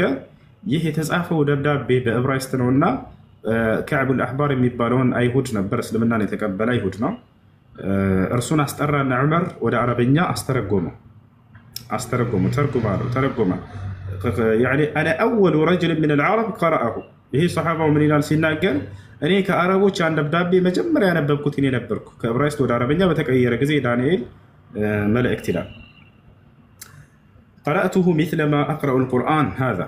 تبركت من اندالا والله قرآن عندما نبه لك اندزاوني أنببي واللهن إيهين قرآن عندما نبه لك اندزاني أنبب كتي دانيل ملأكت هذا. فقلت لأبي العالية مالكت ما كان فيه برسوس تمن نبر يتزعفوا. فقال سيرتكم وأموركم يأنانت يا نبي محمد صلى الله عليه وسلم تولدوش تاريكاتشف يأنانت نقرني يتزعفوا بزا دانيل ملأكت لا ودينكم يكهي مارتاتشف إسلام ولوحول كلامكم وما هو كائن بعد كذابوا هنا سلميهن تنبيتني يصافوا دانيل. قلت فما صنعتم بالرجل هذا يا الناس كرين كذابوا هنا من الرقاتشف تالكم. قال حفرنا بالنهار 13 قبرا متفرقة فلما كان في الليل دفناه وسوينا القبور كلها لنعميه على الناس يعني لا ينبشونه. من አደረጋቸው ታስከሬኑን ተባሉ ሰሃቦች። ከዚያ በኋላ እንግዲህ ሰሃቦች ያን አስከሬን ባገኙ ጊዜ ዑመር ኢብኑ አልኸጣብ አዘዛቸው ይላል በሌላ ዘገባ ላይ 13 መቃብር ቆፍሩ አላቸው። ተቆፈረ። አንዱ ላይ ቅበሩት አላቸው። ሌሎችን እንደ መቃብር አስመሰላችሁ ደፈኗቸዋል። ለምን ይሄን ያደረገበት ምክንያት ቅድም እንዳልኳቸው አይሁዲዎች ይባረኩበት ነበር፣ ያላቸው ሽርክ ይሰሩበት ነበር። ዳግም እንኳን ወደዛ ቢመጡና ድርጋ ያደርጉ በዛች ሀገር ላይ እዛ ሽርክና ባዕድ አምልኮ ላይ እንዳይመለሱ ሲባል ዑመር አይናዋጅ አደረገባቸው። ሊኑዓሚህ አለ الناس በሰዎች ላይ ያ እንዲታወርባቸው ተቻለና ያ ነው እና ዑመር ኢብኑ አልኸጣብ ረሱል አድርጓል። ይሄን ያደረጉበት ምክንያት ለተውሂድ ካላቸው ጉጉት ነው። ምን ይላል ቀጥሎ فقلت وما ترجون منه قال كانت السماء إذا حبست عليهم برزوه بسريره. እነዚህ ሰዎች ዝናብ ሲቋረጥባቸው ያን ባልጋው ላይ ተሸክመውት አስከሬኑን ያወጡት ነበር አይሁዶች። فيمطرون በዚያም ዝናብን ይለምኑበት ነበር። يعني ዝናብ ይለቀሱበታል በዚያ ይለምኑ። قلت من كنتم تظنون الرجل يا ሰው ማን ነው ብላችሁ ታምኑ ነበር ይህ ባለ አስከሬኑ ላይ ያለው ሰው? قال رجل يقال له دانيال ያማ ዳንኤል የሚባል ሰው ነው። فقلت منذ كم وجدتموه مات يعني نقرأنا. قال ابن كثير لك عنده قال صوتها ابن كثير وهذا إسناد صحيح إلى أبي العالية. ابن كثير سيقال زي يه اسكا أبو العالية درس صحيح ولا سر جنابنا. أبو العالية من كبار التابعين، ولكن إن كان تاريخ وفاته يعني نكرة ندتك عليه. ابن تيمية لك عنده قال صوتها. ابن تيمية مجموع الفتاوى عليه لك عنده الجواب الصحيح لمن بدل دين المسيح بالمسافات شوليه تارك قال صوتها. وقال شيخ الإسلام ابن تيمية رحمه الله تعالى ولما ظهر قبر دانيال بتستر كتب فيه أبو موسى إلى عمر بن الخطاب رضي الله عنه، فكتب إليه عمر إذا كان بالنهار فاحفر 13 قبرا ثم ادفنه بالليل في واحد منها وعفر قبره لئلا يفتتن الناس به. يدي مثلا እና ቀደምት መልካም ሰለፎች ሁሉ ታሪኩ ትክክለኛ እንደሆነ ገልጸውታል። በቃሽ። አይ እኔ ከዒሳ በፊት አልመሰለኝም፣ ለነሱ ማለት መሰለኝ። መጠየቅ ይቻላል? ሌላ ጥያቄ ይቻላል። እሺ እንትን የአጎቴ ልጅ ናት እና ባሏ ወታደር ነው እና 4 ዓመት አልፎታል እና የሙት ይዳን አይታወቅም። አሁን እሷ በህይወትም ሊኖር ይችላል ላይኖርም ይችላል። እንዴት ነው? ኒካህ አላት የላትም? እሷ ማግባት ትችላለች ወይ? ያው አልተፈታችም፣ ምንም አላለችም። ግን ይሙትም ይዳንም የለም፣ ድምፁም አይሰማም። ግን አንዲት አለ ታስሯል ምናምን ይባላል፣ አንዴ የለም ይባላል። እርግጠኛ አልሆነችም እሷ። መኖር አለመኖሩን ማረጋገጥ ከቤተሰብ የለም ካሏት የሚያውቁት ሰዎች ተጠይቀው የለም ካሉ ይሄን ያክል ሁሉ ዓመት ከቆየ ሸሪዓ ፍርድ ቤት በመሄድ ኒካህን ታስወርድ። ሸሪዓ ፍርድ ቤት ሄዳ ኒካህን አስወርዳ ከዚያ በኋላ ታገባለች። በዑመር ብን አልኸጣብ ዘመን ይሄ ተከስቷል። አንዲት ሴት ወደ ዑመር ብን አልኸጣብ ጋር መጣች። ያ አሚረል ሙእሚኒን አለች፣ አንተ ምእመናን መሪ ሆይ اختفى عني زوجي لمدة 3 سنوات ባሌ ከእኔ ለ3 ዓመታት ያክል ተሰወረኝ አለች። በቀጠፋ እንተዘርቱሁ ወማ ጃአ ኢለይ ጠበቅኩት ወደ እኔ ሊመጣም አልቻለም አለች። እኔ ደግሞ ልክ እንደ ማንኛውም ሰው ያለበት ሁሉ ነገር አለብኝ አለች። ያ ማለት ነው እና ስለዚህ እኔ መጥፎ ነገር ላይ መውደቅም አልፈልግም። ስለዚህ የእርሱን ኒካህ አውርድልኝና ማግባት ፈልጋለሁኝ አለች። አጣራ ዑመር። ከዚያ በኋላ እንዳለችው ነው ነገሩ። ተሰውሯል፣ ለ3 ዓመት ያክል ሊመጣ አልቻለም። ስለዚህ ዑመር ብን አልኸጣብ ኒካሁን አወረደላት። የዛኔ አሚር እርሱ ነውና ከዚያ በኋላ ሌላ ባል አገባች። እሺ ያኛው ሰውየው ቢመጣስ እንዳጋጣሚ ከጊዜ በኋላ? የሚገርመው ሰውየው መጣ ከጊዜ በኋላ የመጀመሪያ ባሏ እሺ መጣ። ከዚያ ከመጣ በኋላ ዑመር ጋር ለሽምግልና መጡ። ማን መጡ? አዲሱ ባሏ፣ የድሮ ባሏ፣ ሴትዮዋ መጡ። ዑመር ሆይ አለች፣ ያን ታሪክ ታውቃለህ? እንዲህ ተከስቶ አሁን የመጀመሪያ ባሌ መጥቶ ሚስቴ ነች ብሎ መጣ፣ ምን እናድርግ አለችው። ዑመር ረዲየላሁ ዐንሁ ምርጫ አስቀመጠለት። ለዛ ለመጀመሪያው ወደ ሚስትህ መመለስ ከፈለክ ሁለተኛ ሲያገባት ሰውየው ያወጣውን ወጭ መልስለታል። አይ ወደ ሚስቴ መመለስ አልፈልግም ካልክ ደግሞ አንቺ ባልና ሚስት እናንተ ለዚያ ለመጀመሪያው ባልሽ ያወጣውን ወጭ መልሱለት አላቸው። አይ አሁንማ የሰው ከሆነች በቃ የሰው ነች፣ መጀመሪያ ያወጣሁትን ትስተኛለህ፣ ያተመለሰለት ይሄ ነው። እሺ ወላሂ እሷ ምን ፈርታ ነው እንትን ያለችው? ገብቷት እሷም እንደዚህ አስባ ነው ሊመጣ ይችላል የሚለውን ሀሳብ አስባ እዛ ነበር። እሺ እኔ የምልህ እስቲም ባዝ ሞሮኮ ባዝ ምናምን የሚባሉ እንትኖች እንዴት ነው ከሸሪዓ አንፃር ይፈቀዳል ወይ? እስቲም ነው እስቲም ባዝ ሞሮኮ ምናምን። ሞሮኮ ማለት ያው ሌላ ሰው ነው የሚያጥበው ምናምን ሌላ ሰው ላላላ ሰውነታቸውን ክፍል ሌላ ሰው ከባሎች ውጭ ሌላ እንትን ሌላ ይገባል። አይሆን እሺ መጨረሻ ጥያቄ። አይ አንተ ስለ ጁማዓት ትናንትና ነው ጠይቄ ነበር። ሁለት ሰውና ከዛ በላይ ጀማዓ በላይ ነበርና ሁለቱ ሰው ሲሰግድ ጁማዓ ሰላት ነው ያልኩት እና ኹጥባ ግዴታ ነው። እንዲሁ ደግሞ ሴቶች ጀማዓ የሆኑ ሴቶች ጁማዓን መስገድ ይችላሉ ወይ በራሳቸው? ጁማዓ ያላቸው ሴቶች በሴቶች ላይ ግዴታ አይደለም። በሴቶች ላይ ግዴታ አይደለም፣ ዋጅብ አይደለም በእነሱ ላይ። እሺ ጁማዓ ለመስገድ ስንት ሰው መሟላት አለበት? አንዳንድ ሰው 40 ሰው ይላሉ። ሂስተት ነው። ሁለትና ከዚያ በላይ ከሆኑ በቂ ነው። አንደኛው አዛን ያደርጋል፣ ሌላኛው ደግሞ ኹጥባ ያደርጋል።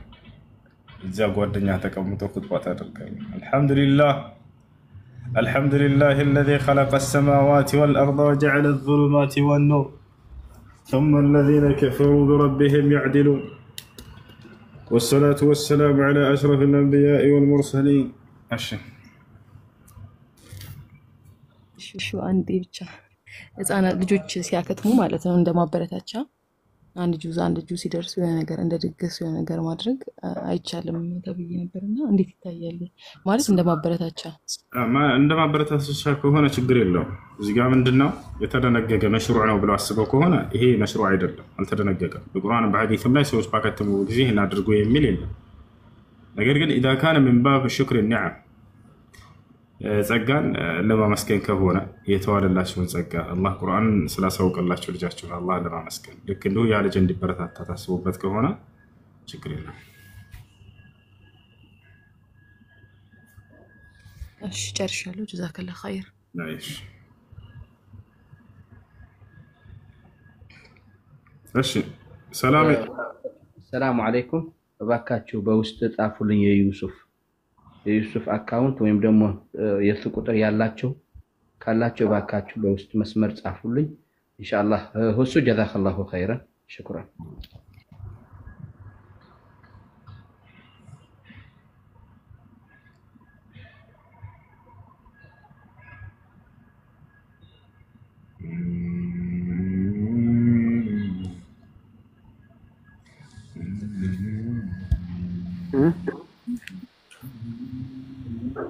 هلا እሺ السلام عليكم ዙ ወአለይኩም ሰላም። እኔ በጣም ደስ ብሎኛል። እንግዲህ አላህ ብርሃንን አላህ ይክፈተው። እኔ በጣም ይገርማል። በጣም ረጅም ጊዜ ነው መከታተል የጀመርኩት። እድለኛ በመሆኔ በጣም ተመችቶኛል። አንተን እድሜን አላህ አርዝመው፣ አላህ ቀልብን ኑር ያድርገው። አዋራውን እያራገፈ ነው። እኔ በጣም ለገልጸው በማልችልበት ሁኔታ ነው ያለው። አልহামዱሊላህ ይሄም አለ። ነገር ግን አንድ ሶስት ጥያቄዎች አሉኝ። እሺ ምንድነው ሶስት ጥያቄ? አንደኛ ምንድነው ልክ ዙሁር ላይ የሰላት እየተሰገደ ወይንም ውጭ ላይ መስጊድ ውስጥ ሳይሆን የነች ነገር ጫማ ምልክት ትደረጋለች፣ እንዴት ይታያል እሱ? ኦኬ ሰውየው እየሰገደ ከፊት ለፊት የሚያደርገው ነው። እሱን ማድረግ ሱና ነው። አንዳንድ ዑለሞች እንዳውም ዋጅብ ነው ሁሉ ይላሉ። በተለይ ሰው የሚተላለፍበት ቦታ ላይ የሚሰግድ ከሆነ ሰውየው ከፊቱ እንዳይቆርጡበት ሶላት እና ሱትራ ማድረግ ሱና ነው እና ጫማ ይሆናል ማለት ነው። ሰውየው ከእንተና ከሱጁድ የምትወርድበት መካከል እንዳያልፍ ምልክት ነው የሚያስፈልገው። ከፍ ያለ ነገር ቢሆን መልካም፣ እንዲህ ወንበር ምናምን ሌላ ነገራቶች ያ ካልሆነ ነገር ጫማም ቢሆን በዚያ ባለው ነገር ማድረግ ይቻላል። ያ ብዙ ጊዜ ጫማ ነው እንጂ ሌላ ነገር የለም። እሺ ሁለተኛው ጥያቄ ደግሞ አጋጣሚ ሰራተኛ አታቶ ሌላ ሰራተኛ ተቃራኒ የሆነ ሰራተኛ መጥቶ ነበርና እርድ ላይ ሲታረድ ቢላዋ በራሳችን ነበር፣ ግን ልክ ቢላዋ እምቢስላቸው እርዱ በራሳችን ቢላዋ ነው እና በዛኛው ደግሞ ቀሪውን ደግሞ ሲከፋፍሉ በራሳቸው ተከፋፈሉ። እንዴት ይታያል ማለት እንትኑ እርዱ የማን ነው? እርዱ ያው ለአረፋ ነው የታረደው እኮ የግለሰቡ ግለሰብ ነው እና ሰራተኛ አልነበረም። ክርስቲያን ወንድሞቻችን ነበሩ። እርዱን አረጥላቸው፣ ግን ቢላዋ ደግሞ በእነሱ መጨረሻ ላይ ሲከፋፍሉ በእነሱ ሆነ። ችግር የለም። እርዱን ዋና አንተ ነህ ያረድከው አይደለ? ከዚያ በኋላ ያን ደግሞ ጎረቤቶች ክርስቲያኖች አሉ እንዲከፋፈሉ ሰጣቸው። ራሳቸው ቆራርጦ በራሳቸው ቢላ አሰሩ። ይሄ ነው። አዎ አዎ፣ ችግር የለም። መርሐባ። ሶስተኛው ጥያቄ ደግሞ ልብስ ነበረ። ቢጫ ልብስ መልበስ እንዴት ይታያል? ቢጫ ልብስ መልበስ የሚለውን በተመለከተ ነቢያችን ሰለላሁ ዐለይሂ ወሰለም የተጠላ እንደሆነ ገልጸዋል። ነገር ግን شيخ الإسلام ابن تيمية رحمه الله تعالى اقتضاء الصراط المستقيم مخالفة أصحاب الجحيم من مزافاتቸው ላይ ሌሎችም ልክ እንዲሁ እንዳብራሩት ከእምነት ጋር ትስስር ያለው የልብስ አይነት እንደሆነ ተገልጸዋል። ማንኛውም ቢጫ ሳይሆን አይታቸው ከሆነ ክርስቲያኖች ወይንም ሂንዱይዝሞች፣ ቡድሂዝሞች ምናምን ቢጫ ከለር ይለብሳሉ አይደል? መነኩሴዎች የዚህ አይነቱን ለማለት ነው። የእምነታቸው መገለጫ ነው። ያንን እነዚህ አካሎችን መመሳሰል ከሚለው አንፃር ነብዩ ሰለላሁ ዐለይሂ ወሰለም ከልክለው እንጂ ማንኛውንም ቢጫ አይደለም። ይሄ ኳስ ተጫዋች የሚለብሳቸው ቢጫዎች አሉ፣ ነገር አይገናኝም። ያም ራሱ ቢሆን ይላሉ ዑለሞች ሌላ ቅልቅል ካለው ከዚያ ጋር የሚያመሳስለው ነገር አይደለም ብሏል። እና እንደ አጠቃላይ ያንን የእምነት መገለጫ የሆኑ ቢጫ አይነት ለማለት እንጂ ማንኛውንም ቢጫ አይደለም። ኸይር።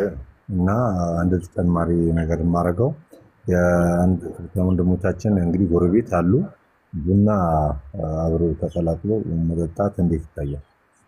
አራስ ናት ይዘን ልንሄድ ነበር። አራስ ናት ሄደን ልንጠይቃት ፈልገን ነበረ እና ቡና ይዘን ልንሄድ ነበረ እና በዚህ መልኩ እንዴት ይታያል? ክርስቲያን ናቸው? ክርስቲያን ነች። ይቻላል፣ ችግር የለውም። ክርስቲያን ጎረቤቶች ካሉ ለእነርሱ ቡና ሰርታችሁ ምግብ ሰርታችሁ አራስ ከሆኑ መንከባከብ ትችላላችሁ፣ ችግር የለም። ነገር ግን ያን ህፃን ልጅ ክርስትና ለማስነሳት በሚሉት ፕሮግራም ላይ መገኘት አይቻልም። ከዚያ ውጭ ግን ወልዳ ህፃን ልጅ ከሆነ ያን ልጅ የምትንከባከብበት ነገር ብትሰጧት፣ ብታግዟት፣ ከጎኗ ብትሆኑ ችግር የለም። ከእምነት ጋር የሚገናኝ ተግባር በሆነ ነገር ላይ ግን መሳተፍ አይቻልም።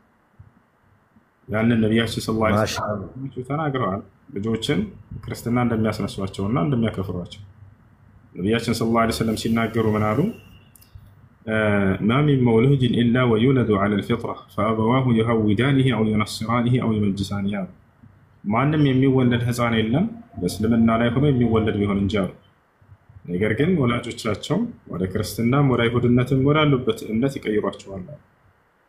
በዚህ ነገር ላይ መሳተፍ አይቻልም። አላህ በቁርአን ላይ ልጆቻችሁን እምነታችሁን አትቀይሩባቸው እያለ ከልክሏቸዋል። እነዚህ ወላጆች فأقم وجهك للدين حنيفا فطرة الله التي فطر الناس عليها لا تبديل لخلق الله ذلك الدين القيم ولكن أكثر الناس لا يعلمون إلا فأقم وجهك للدين حنيفا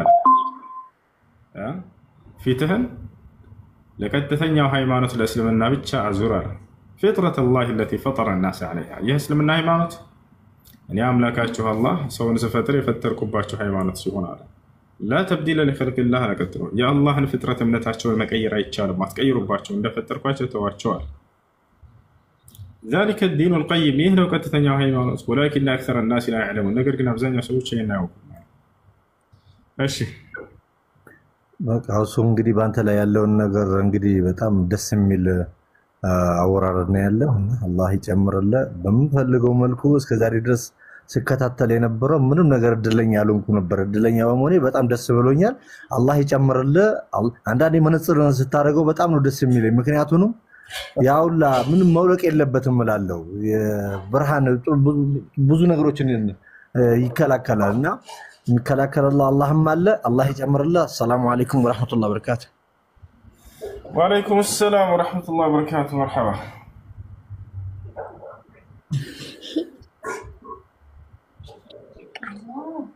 السلام عليكم. وعليكم السلام.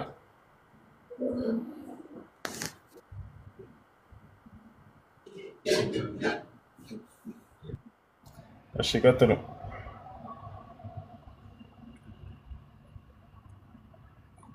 السلام عليكم. وعليكم السلام. وعليكم السلام. እንዴት ነው እሱ? ሰላም ነው አልሐምዱሊላህ።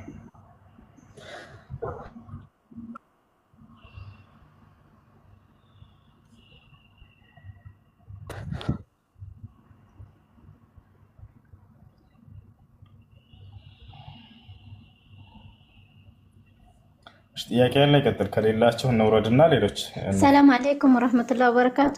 አለይኩም ሰላም። ጥያቄ ነበረኝ እና አንድ ጥያቄ ነበረኝ። እሺ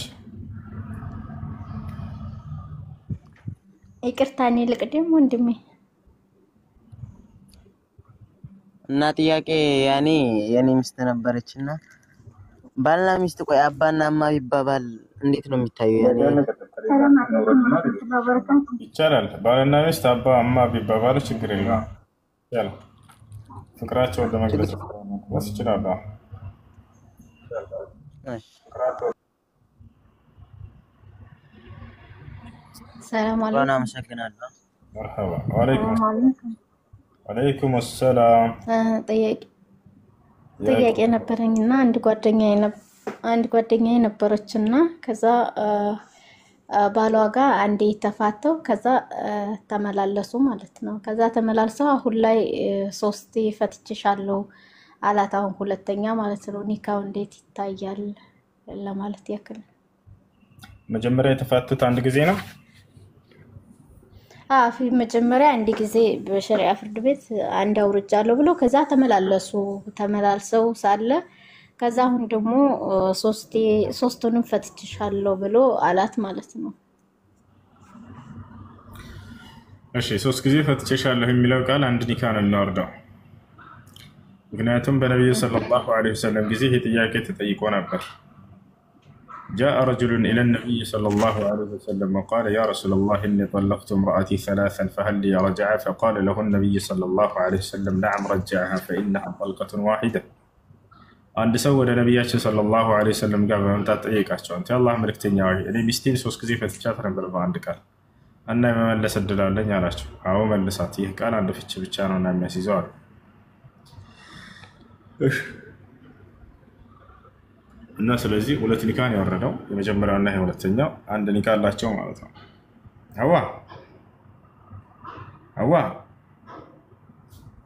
አዋው ጥያቄ አለ ቀጥታ። ሰላም አለይኩም። ወአለይኩም ሰላም።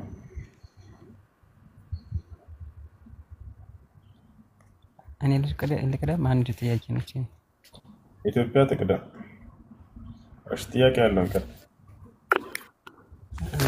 ቤት ውስጥ ሲሆን ማለት ነው እና ቁምጣ ነው የምለብሰው ሁሌ እና በቁምጣ መስገድ እንዴት ይታያል? ይበቃል?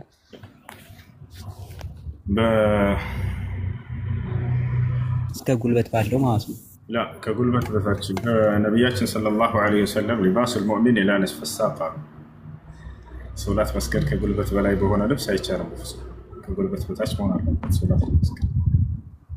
አይ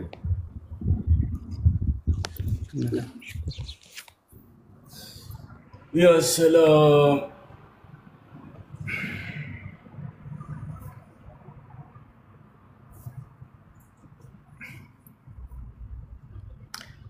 ኢትዮጵያ ትቅደም። ኢትዮጵያ ትቅደም።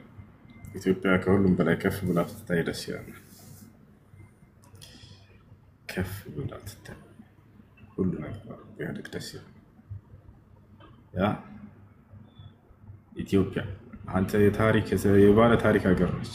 እንቲ ኢትዮጵያን ከምንም በላይ የምኮራባት ልክ ነብያችን ሰለላሁ ዐለይሂ ወሰለም ነብይ ተደርገው በተላኩ ጊዜ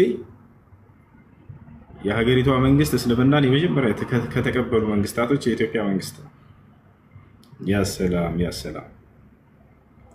ነጃሺ በነብዩ ሰለላሁ ዐለይሂ ወሰለም ላይ የተወረደውን ቃል በሰማ ጊዜ አለቀሰ። እንዳለቀሰ አላህ በቁርአን ላይ ስለ ኢትዮጵያውያን ጽፏል እኮ። ስለ ኢትዮጵያውያን ቃል አወርዷል አላህ። ታውቃላችሁ? ወላሂ በርካታ ሙፈሲሮች ይህ የወረደው ስለ ኢትዮጵያውያን ነው ብለው የተናገሩት አናቅጾች ነፋሉ በቁርአን ላይ።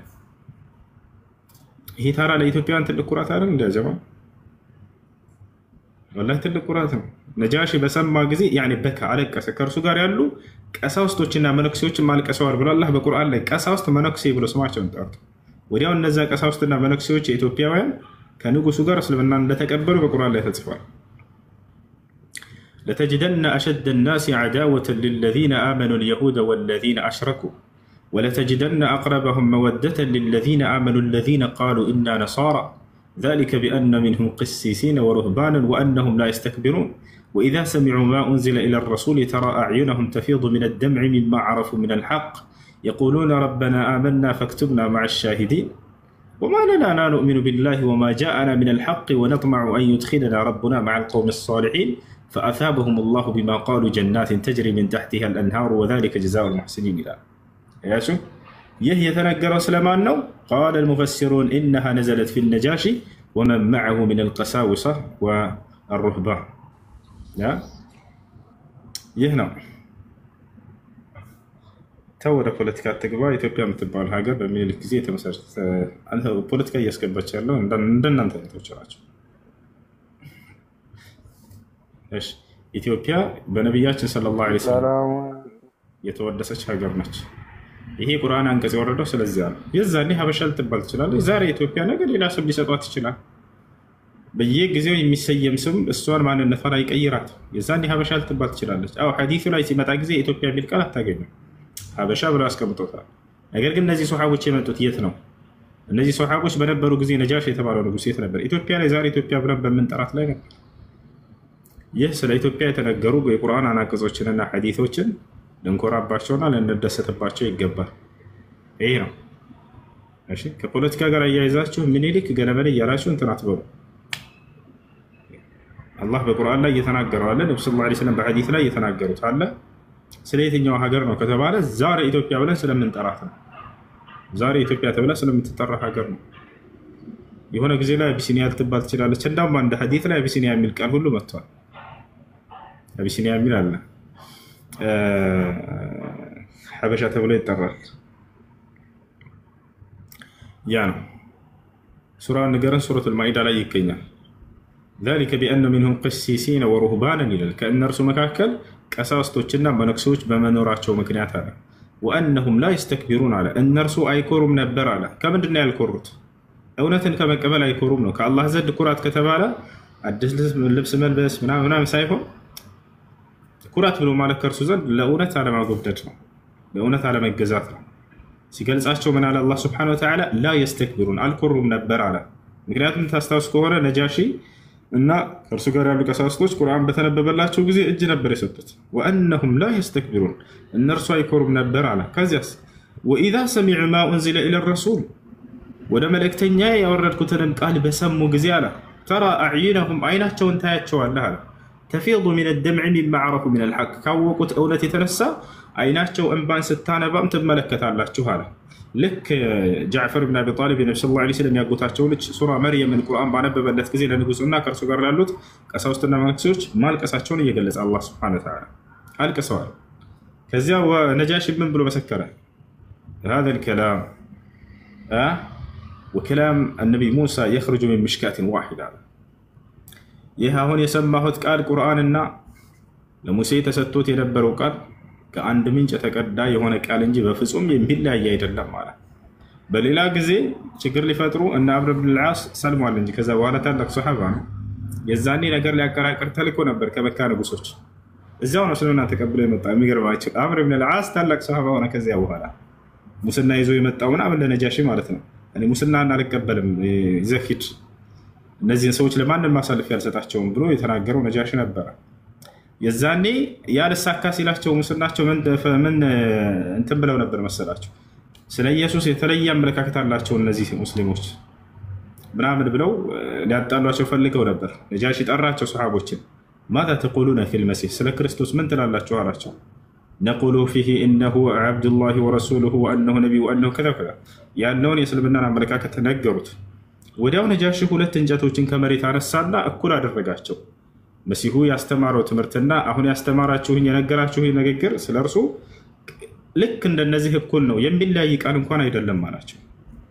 አያችሁ አይደል? ስለዚህ ነጃሺ ምንድነው የመሲሁን ትክክለኛ መንገድ ሲከተሉ ከነበሩ መካከል አካል ነበር እንጂ እንደዚህ አምላክ ነው ብለው ከሚያምኑት ምናምን አይደለም። ያ ለዚህ ነው የቁርአን ትምህርት ሲገለጽለት አሁን የነገራችሁኝና ልክ መሲሁ ያስተማረው ትምህርት የዚህን ያክል እኩል ነው የሚለያይም አይደለም ከቶ ብሎ ተናገረ። እና ይሄ ነው። እሺ ከላይ ሊና ሰላም አለይኩም ሊና ይሰማሻል?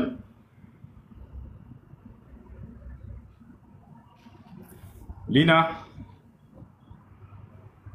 ሰላም አለይኩም እሱ ወአለይኩም ሰላም። አንዴ እሷ ሻራ መያዝ ፈልጋለሁ ስላለች እናስቀድማት። ወንድም ትጠይቃለህ። አብሽር መርሐባ። ሊና አለሽ? ይሰማሻል? እሺ ቁጥር ወይ ጻፊና እንደገና ያስገቡሽ ሚዩት አድርገሽ ከሆነ እሺ። ጥያቄ ምንድን ነው? እስከዛ ጠይቅ። እሺ ቢስሚላህ። በመጀመሪያ ዑዘር ቢልጀህል በሚባለው ጉዳይ ነበር ጥያቄ። በሽርከል አክበር ወይም በትላልቅ በኩፍር ምናምን ዑዘር ቢልጀህል አለ የለም? እሺ በትላልቅ ሽርኮች ላይ ዑዝር ቢልጀህል አለ የለም? ዑዝር ቢልጀህል ሳቢቱን ፊል ኪታብ ወሱና በቁርአን በሐዲስ ላይ የጸደቀ ነው። ሰዎች ባለማወቃቸው ዑዝር መሰጠታቸው ማለት ነው። ምክንያት መሰጠታቸው እሱ ያለ ነው። እዚህ ቦታ ላይ እንደ ሰዎቹ ማንነት ይወስነዋል። ታላላቅ ሽርክ በሆኑ ነገራቶች ላይ የሚለው ራሱ ያ ጉዳይ ተገልጾለት ከሆነ ምንም ዑዝር የለውም። ያ ሰው ተብራርቶለት ተገልጾለት እዚያ ላይ ቢወድቅ፣ የማያውቅ ከሆነ ግን ምንም የሚያውቅ ገጠር የሚኖር ሰው አለ፣ ምንም አይነት ትምህርት ያልደረሰው ሽርክ መሆኑን አያውቅም፣ ያስተማረውም የለም፣ ሕጃም አልቆመበትም፣ አልደረሰውም። ይሄ ሰው ዑዝር አለው። ሊና ይሰማሻል? እሺ እንቀጥል። አላህ ይሰማሻል? እሺ ሰላም ነው? ደህና ነሽ? አዎ ሰማን። ኔትወርክ ብዙ የለም። እሺ ችግር የለውም። እሺ እኔ ሻዳ ፈልጌ ነው። እሺ እስልምና መቀበል ፈልገሽ ነው? አዎ የምለውን ቃል አብረሽኝ የተከተልሽ በይ። እሺ አሽሃዱ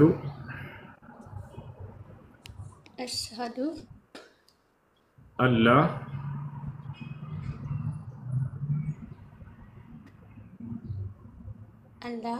ኢላሃ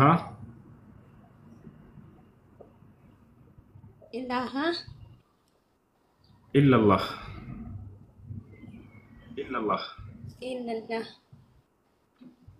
ወአሽሃዱ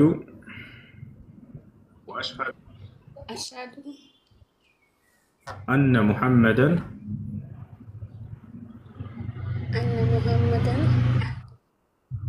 رسول الله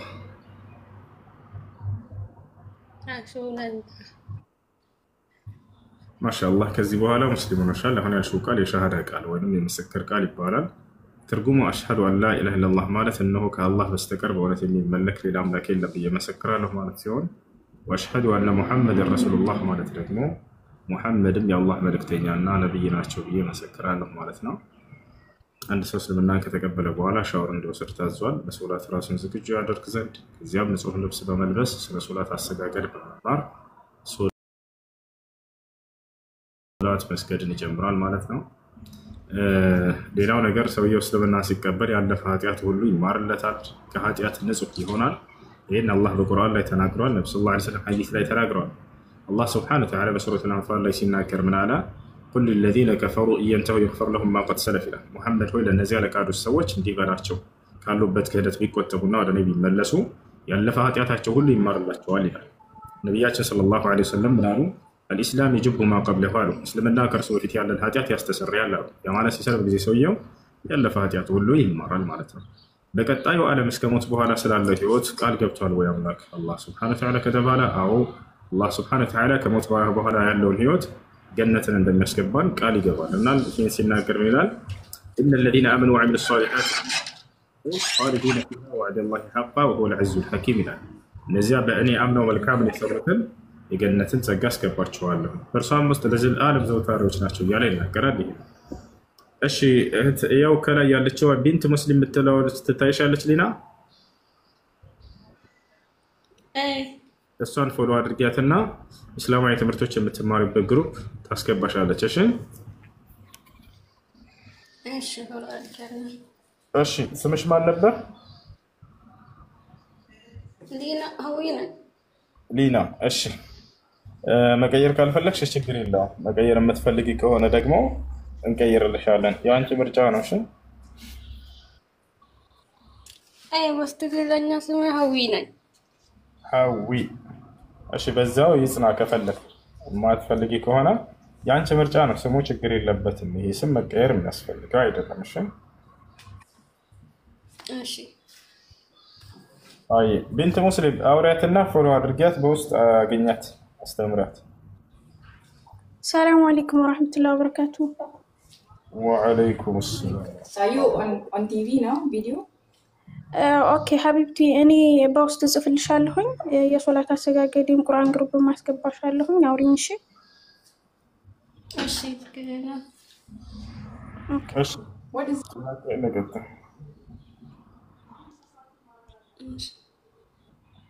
ጥያቄ ያላችሁ ቀጥሉ። ሁሱ የቅድሙን ትጨርስልኛለህ? እሺ እሺ እሺ። ዑذር ቢልጀህል ማለት ነው። አዎ እና አላህ ስብሓነ ወተዓላ በቁርአን ላይ ምን ይላል? ወማ ኩና ሙዓዚቢነ ሐታ ነብዓተ ረሱላ ይላል። እኔ መልእክተኛ ወይንም ነቢይ ሳልክ የምቀጣ አይደለሁም ይላል። ሕጃ ቆሞባቸው ደርሷቸው ከሆነ እነዚያ ሰዎች ዑዝር አይኖራቸውም። ከዚያ በኋላ ሕጃ ካልቆመባቸው ግን ዑዝር አላቸው። ረሱላን ሙበሽሪነ ወሙንዚሪነ ሊአላ የኩነ ሊናሲ ዐላ ላሂ ሑጀቱን በዕደ ሩሱል ወካነ ላሁ ዐዚዘን ሐኪማ ይላል። አላህ ስብሓነ ወተዓላ መልእክተኞችን አብሳሪዎችና አስጠንቃቂዎች አድርጎ ላካቸው። ነገ የትንሣኤ ቀን ከአላህ ፊት ማስረጃ እንዳይኖራቸው ሰዎች ማለት በቃ ማንም አልመጣልንም እንዳይሉ ማለት ነው። እና ይህ ያለ ነው። ነገር ግን እዚህ ቦታ ላይ አልሑክሙ ዐለል ዐመል በስራው ላይ መፍረድ ይሄ ኢቃመቱል ሑጃ ያስፈልገው። ለምሳሌ ሰዎች የሆነ ሰው ሄዶ ለቀብር ሲሰግድ ብታይ ምን ትላለህ? هذا العمل شرك ስራ ሽርክ ነው ትላለህ። ገብታችኋል?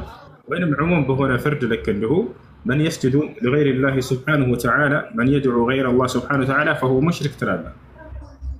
ይህ ነው አማ አልሑክም ዐለል አዕያን ፈላ ቡደ ምን ኢቃመቲል ሑጃ። የሆነ ሰው ግለሰብ ላይ ሄደህ ግን ይህን ፍርድ ለማውረድ የግዴታ ያን ሰውዬ ሓሉን ማወቅ አለብህ። ደርሶታል አልደረሰውም የሚለውን ደርሶት ከሆነ አልቀበልም ባሻፈረኝ ብሎ ከአላህ ውጭ ሌላ አካል መጣራትን መስገድን ከእርሱ ውጭ ሌላ አምልኮ መስራት ላይ የተዳፈረ ሰው ከሆነ ሑጃ ደርሶት ቀርቦለት ይሄ ሰውዬ خلاص ثابت عليه الحجة فيجوز لك أن تطلق عليه حكم الكفر يعني لأنه كافر. أما قبل إقامة الحجة فتحكم على فعله ولا تحكم على الفاعل إلا بعد إقامة الحجة. يقول هي سوية ስራውን ሑጃ አላቀረበለት ካለ ከአላህ ውጭ በተለይ በዚህ ዘመን እንደዚህ ቢድዓ ሰዎች በጣም የተንሰራፉበት በገጠሩ ህዝብ ላይ አይታችሁ ከሆነ እንዳለ በገጠሩ ህዝብ ትምህርት የተሸወደ በሱፊዮች እና በአሕባሾች ትምህርት የታሰረ ነበር የገጠሩ ማህበረሰብ እስካሁን ድረስ። ይህ ሁሉ ህዝብ هؤلاء يعذرون بجهلهم ባለማወቃቸው የሚታለፉ ናቸው። إلا بعد إقامة الحجة ሑጃ ከቆሙባቸው በኋላ ካልሆነ በስተቀር አያችሁ። لأن هؤلاء المبتدعة سيطروا على أهل البادية إذا በገጠሩ ማህበረሰብ ላይ በቃ ተቆጣጥረውታል። ያ የገጠሩ ማህበረሰብ ምንም የሚያውቀው የለም። ሃይማኖትን በእነርሱ በኩል ሊሆን ይችላል ያገኘው። የዛኔ ከአላህ ውጭ መጣራትን እንደ ተውሂድ አድርጎ ነው የሚያየው። አላህ ከአርሽ በላይ አይደል የሚለውን እንደ ተውሂድ አድርጎ ነው የሚያየው የሰማው። ነገር ግን ያንን ሑጃ አቁመህበት ደርሶታ ያሻፈረኝ አልቀበልም ካለ هذا قد قامت عليه الحجة وتبينت له المحجة فيجوز لك أن تطلق عليه الكفر. እሺ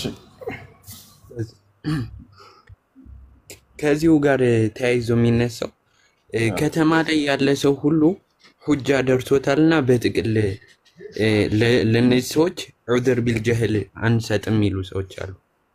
እና ይሄ እንዴት ይችላል? ያ ሰውዬ መድረሱን እንዴት ማረጋገጥ እንችላለን? ከተማ ስላለ በሚለው ሂሳብ አይደለም። ከተማ ላይ ሆኖ ሶሻል ሚዲያን የማያውቅ ሰው ሊኖር ይችላል። እንደው በከተማ የሚለውን ያሰብነው ሶሻል ሚዲያ በዚህ ጊዜ በጣም ተሰራጭቷል እና ከተማው ባለ ህዝብ ዘንድ ተደራሽነት ኑሮታል ብለን ከሆነ ያልኖረ ሰው ሊኖር ይችላል። አያረላ ያንን ምንም የሚያውቅ ሊኖር ይችላል። ዳ በአብዛኛው ሊኖርም ይችላል። የገጠር እናት አባቶቻችን ይህን ሞባይል ላይ ምን እንደሚከፈት ምን እንደሚባል ምናምን የሚሰሙ ላይኖራቸው ሁሉ ይችላል። ስልክ ሁሉ ላይኖራቸው እነዚያን ሰዎች እንትን ማለት ተገቢ አይደለም። ሓላቸውን አታውቅም፣ ማንነታቸውን አላወቅም። ሄደን ይሄ ነገር ሲሰሩ ካየናቸው ወይም ደግሞ ይሰራሉ ብለን ካሰብን ዳዕዋ አድርገንላቸው ከተቃወሙና አንቀበልም ካሉ ሑጃ አቅርባቸውላቸው የዛኔ ያው። ነገር ግን ያ ነገር ሳይቀርብላቸውና ሳይደርሳቸው ዝም ብሎ እንደው ከተማ ነው በሚኖረው በሚል ስም ካፊሮች ናቸው ማለት ተገቢ አይደለም። እሱ እንትን አዛን ምናምን መስፈርት አይሆንማ። ላ አይሆንም። አዛን ይሰማል ምናምን የሚሉ አሉ። ሑጃ ሊሆን አይችልም። ይኸው ምን አለ መሰለህ ሐታ እንዳው ቁርአንና ሐዲስን ቢሰሙ ራሱ ትርጉሙን ማወቅ አለባቸው። ካረን በሚረዱት ቋንቋ ተነግሯቸው ይላሉ ዑለሞች ገብቷቸው ተረድተው አዛን ምን እንደሆነ ገጠር ሰው ላይ ያውቅ ይችላል። አላሁ አክበር ሲባል ይሰማል። አሽሀዱ አን ላ ኢላሀ ኢለላህ ሸር ቢያውቅ ራሱ ያንን አንዳንዴ የአዛኑ ብቻ ሑጃ ሊሆን አይችልም። ተፋሲሎቹን አይገልጽም እኮ አዛን ይቷል አይደልና ተፋሲሎቹን አይገልጽም። ለአላህ ብቻ አምልኮ መስራት እንዳለብህ ይገልጻል። በእርግጥ ግን እነዚህ አምልኮ ስርዓቶቹ የትኞቹ ናቸው የሚለው እውቀት የለውም። ያ ሰው እስቲጋሳ ከዒባዳ አድርጎ ሊያይ ይችላል። ከሽርክ መሆኑን አያውቅም ይሄ ሰው ከአላህ ውጭ ባሉ አካሎች መረዳት። ግን ያንን ሑጃ ቁሞበት ተነግሮት አልቀበልም ካለ የዛኔ ነው። እሺ ጀዛከላህ ኡስታዝ።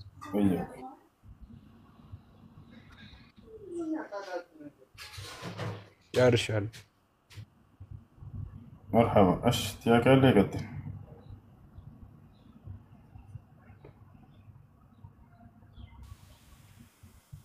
السلام عليكم ورحمة الله وبركاته. وعليكم السلام ورحمة الله وبركاته.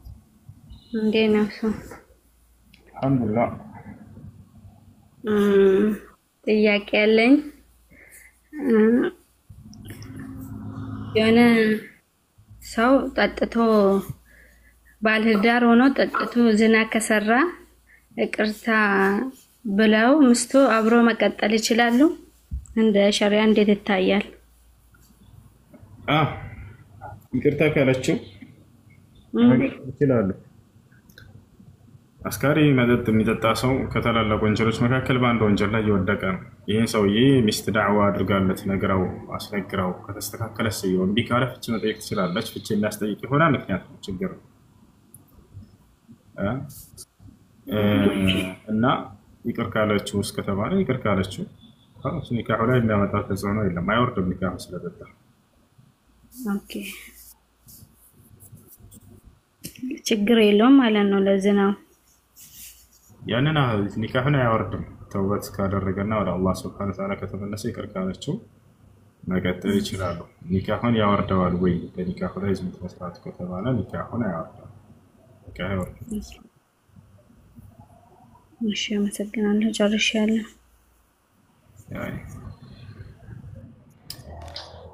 السلام عليكم. وعليكم السلام. شو أستاذ؟ ሰላም አልሐምዱሊላህ። ጥያቄ ነበረኝ።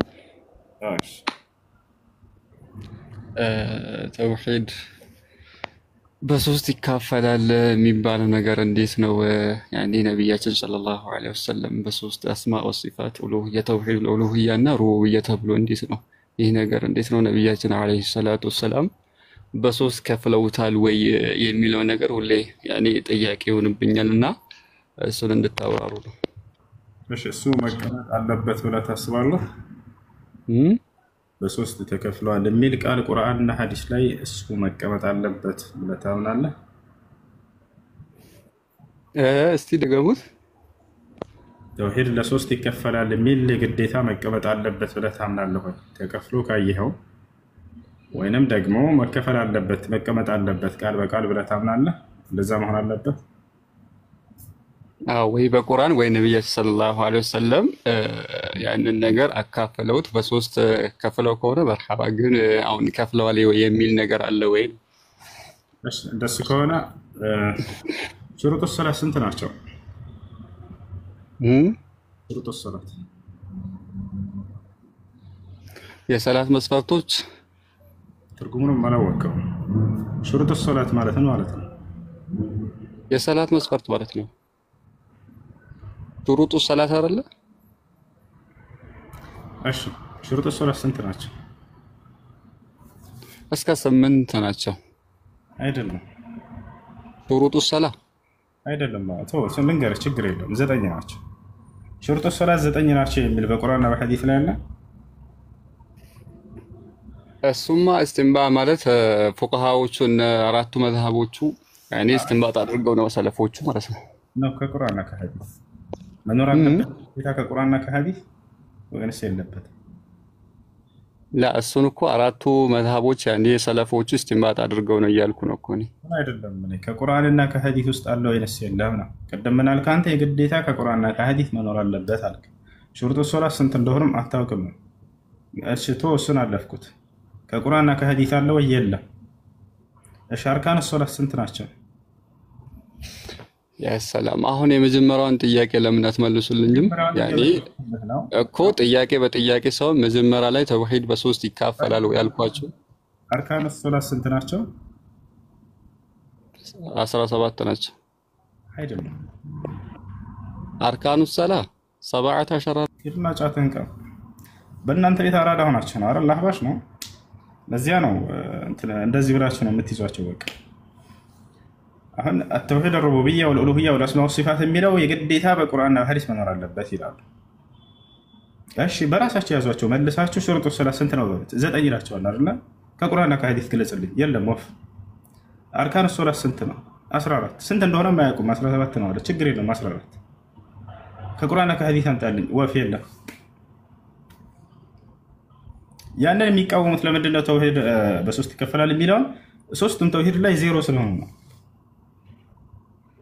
ተውሂድ الاسماء والصفات የአላህን ባህሪ ማስተባበል ላይ አንደኛ ናቸው። አላህ ከአርሽ በላይ የለም ምናምን ምናምን። ተውሂድ الالوهيه እነ እስቲጋሳ ምናምን ከአላህ ውጭ ለሌላ አካል አምልኮን ይሰራሉ። የለም ዜሮ ስለሆነ በዚያ ላይ ሶስቱ ተውሂድ አዲስ የተከፈለ ነው ይላችኋል። ተመልከቱ።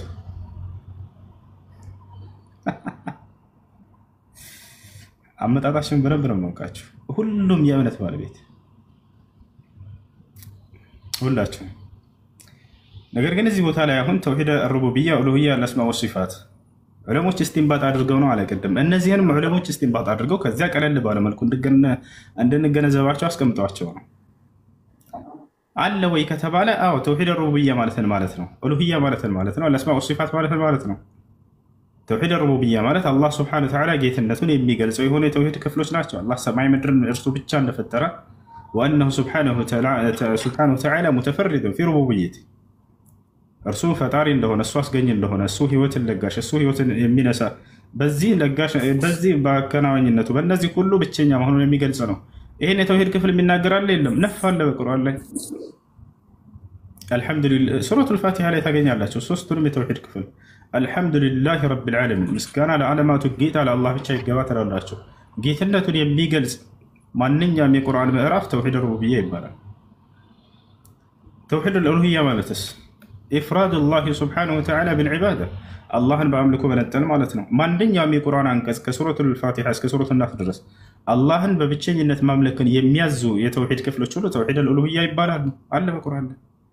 ተውሂድ الاسماء والصفات ሶስተኛው ነው። ለአላህ ሱብሓነሁ ወተዓላ ስሞችና ባህሪያቶች እንዳሉት ኢትባት ما اثبته الله لنفسه في كتابه وما اثبت له رسوله صلى الله عليه وسلم في سنته من غير تحريف ومن غير تعطيل ومن غير تشبيه ومن غير تمثيل ይሄ ልክ እንዲሁ አለ ወይ በቁርአን ላይ? አሁን ነፋለ አላህ Subhanahu Wa Ta'ala በቁርአን ላይ ስሞችና ባህሪያቶችን ገልጿል አይደለ? በእነዚያ ላይ አላህ ብቸኛነቱን ማመን ይሄ ተውሂድ الاسماء والصفات ይባላል። እነሱ ምንድነው የሚፈልጉት? ሶስት የምትለው ቁጥር መገኘት አለባት ነው በቁርአን ላይ ሶስት። ነብዩ ሰለላሁ ዐለይሂ ወሰለም ሶስት። እንደዚያ ከሆነ ሹሩጡ ሶላት ስንት ናቸው? 9። የቱ ጋር ነው 9 ነው የሚለው የተናገሩት ነብዩ ሰለላሁ ዐለይሂ ወሰለም? አላህስ በቁርአን ላይ ተናግሯል? ወፍ የለም። ዑለሞች ታዲያ እንዴት ላይ ያናወከው? ዑለሞች ከዚያ እስቲንባጥ አድርገውልን አውጥተውልን። አሁን እንደዚያ ነው። ይሄ ይገፋችኋል አይደል? ይሄን ይመስላል። እሺ ያጋለቀት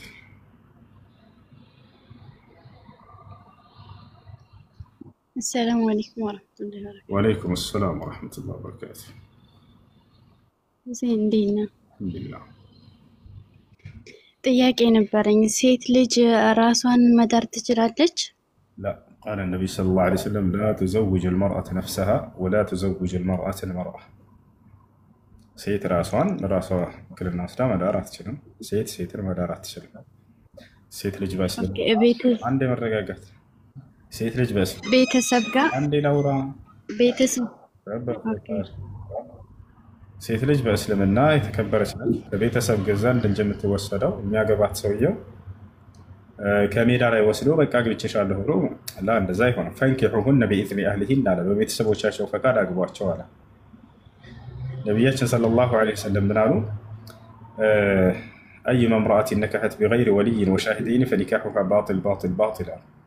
በሌላ ሐዲስ ላይ ላ ኒካሐ ኢላ ቢወልይን ወሻሂደይን አሉ። ኒካህ የለም በወልይና በሻሂዶች ቢሆን እንጂ አሉ። ስለዚህ በቤተሰብ እንጂ በራስ ምናምን እዚህ አይሆንም። እሺ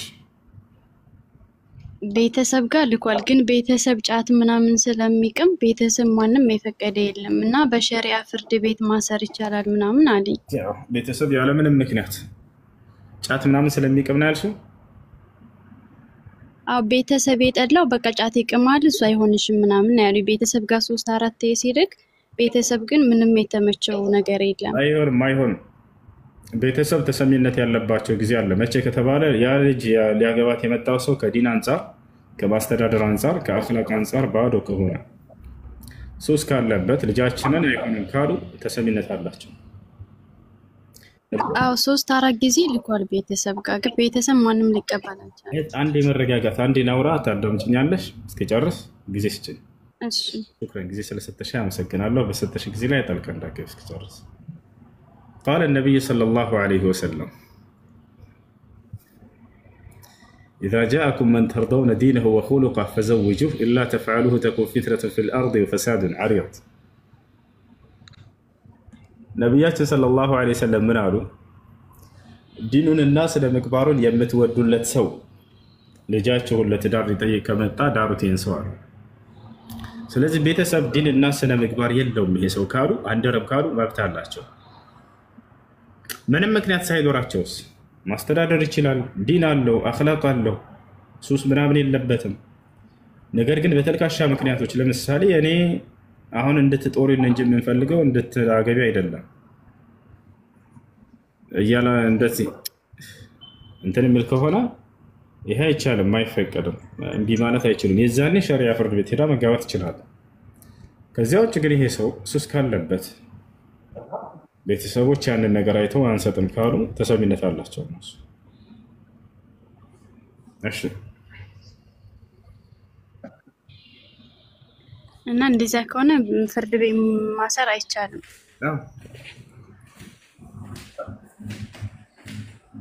እሺ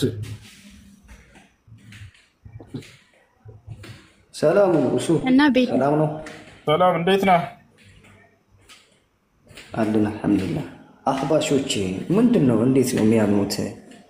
ወይስ መች ነው የጀመሩት? ያላቀኝ ቅርብ ጊዜ ነው አህባሽ ምናምን ሲባል የሰማሁት። ድሮም አሉ ወይስ እንዴት ነው እምነታቸው? ምንድን ነው የሚለያቸው ከሌላው? ድሮ የሉም ነበር። ድሮ የሉም፣ በቅርብ ነው የመጡት። الأحباش فرقة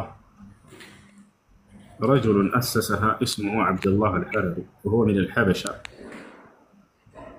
وأخذ القواعد من الجهمية والمعتزلة في باب الأسماء والصفات، وكذلك عنده يعني من الشرك ما لا يعلمه إلا الله سبحانه وتعالى، وقد رد أهل العلم عليه وبينوا ضلالاته وانحرافاته عن المنهج الصحيح وهو منهج أهل السنة والجماعة والمنهج السلفي. እንደተጋለ ይህ ሰውዬ አህባሽ አንድ ኢትዮጵያዊ የሆነ ሰው አብደላህ አልሐረሪ አካል የመሰረተው አንጃ። ይህ ሰው እምነቱን የያዘው ከቀደምት ጀህሚያዎች ነው፣ ከሙዕተዚላዎች ነው። የአላህ ስብሐነ ወተዓላ ባህሪያቶች ተዕጢል ማድረግ፣ መካድ፣ ማስተባበል፣ የተሳሳተ ትርጓሜ ለእነርሱ በመስጠት ቀጥተኛውን የሰሓቦች ግንዛቤ፣ ቀጥተኛውን የቁርአን ግንዛቤ መካድና ያንን ማስተባበል። ይህ ስለ አላህ ስሞችና ባህሪያቶች በተመለከተ ነው። ልክ እንዲሁ የአላህ ስብሐነ ወተዓላን የሚለይባቸው ለእርሱ የሚነጠሉ የሆኑ የአምልኮ ስራዎች ላይ ኢስቲጋሳ ሊመስል ሌሎች የአምልኮ ስራዎች ከአላህ ስብሐነ ወተዓላ ውጭ በሌላ አካል ያደርጋል። ለዚህ ነው የጊዜያችን ታላላቅ ዑለሞች መልሰዋል ባጭሩ። ሼክ አብዱልዓዚዝ ብን ባዝ፣ ሼክ ሷሊህ አልፈውዛን፣ ሼክ አልአልባኒ እነዚህ ሁሉ በእርሱ ዘመን የነበሩ ሰዎችም ናቸው። ስለዚህ ጉዳይም ተጠይቀው መልሰዋል። ሼክ አልባኒ ረሒመሁላህ ተዓላ ለአሕባሽ ሙዓጢላ ይላል። አሕባሾች ሙዓጢላዎች ናቸው ይላል። ሙዓጢላ ማለት አለዚነ ዩዓጢሉነ ሲፋቲላህ ዐዘ ወጀል የአላህን ባህሪ የሚያራቁቱና የሚክዱ ናቸው። ጀህሚያ ከዚያ ቀደምቶች የመጀመሪያዎቹ አንጃዎች ከነዚያ መካከል ነው። እና ይህንን ነው ባጭሩ። ይህ አንጃ ትልቁ መሰረቱ የአላህን ባህሪ መካድና ማስተባበል ነው። ለአላህ ብቻ የሚገቡ የአምልኮ ስርዓቶችን ለሌላ አካል ማድረግ ነው እና ሌሎችም። እሺ ኡስታዝ፣ እሺ ቃጥባሪስ የሚባሉትስ? ቃጥባሪ ምናምን ደግሞ የሚባል አለ መሰለኝ። ቃጥባሪ ወላሂ እኔ ኢትዮጵያ ላይ ቃጥባሪ ሲባል ዝም ብሎ ተጽፎ ነው እንጂ የማያቸው እነዚህ በኪታብ ደረጃ የተጻፈ ነገር እስካሁን ድረስ አላነበብኩም። ምናልባት ሲሰሩ ሱርት የሚሰሩባቸው ቦታዎች ይመስለኛል በቁርአን ሆነ በሐዲስ ላይ እንዲሁም በዑለሞች ኪታቦች ላይ ይህንን አላነበብኩም። ሀገራችን ለኢትዮጵያ ላይ ብቻ ያሉ አካሎች መሰሉ የሆነን ግለሰብ መሰረት አድርጎ ወደዚህ አካል አምልኮን በመስራት ላይ የተጠመዱ ሰዎች ይመስላሉ። እሺ መርሐባ ኡስታዝ፣ አመሰግናለሁ።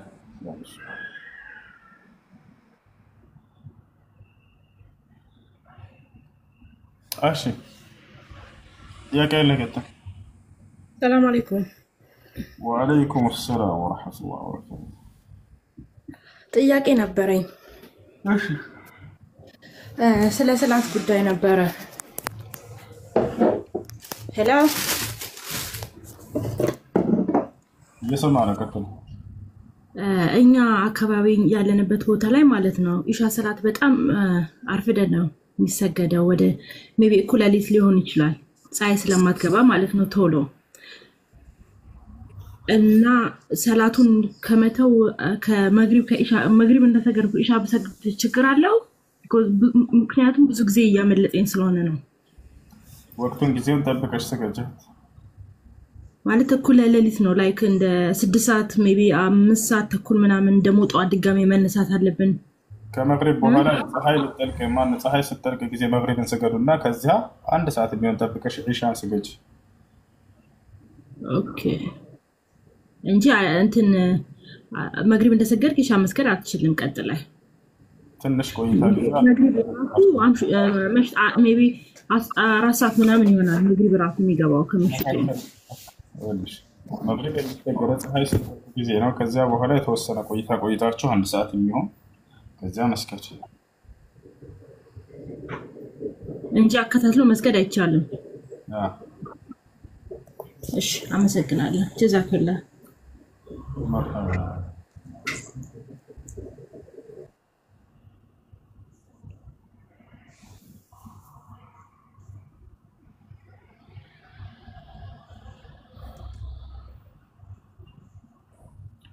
እሺ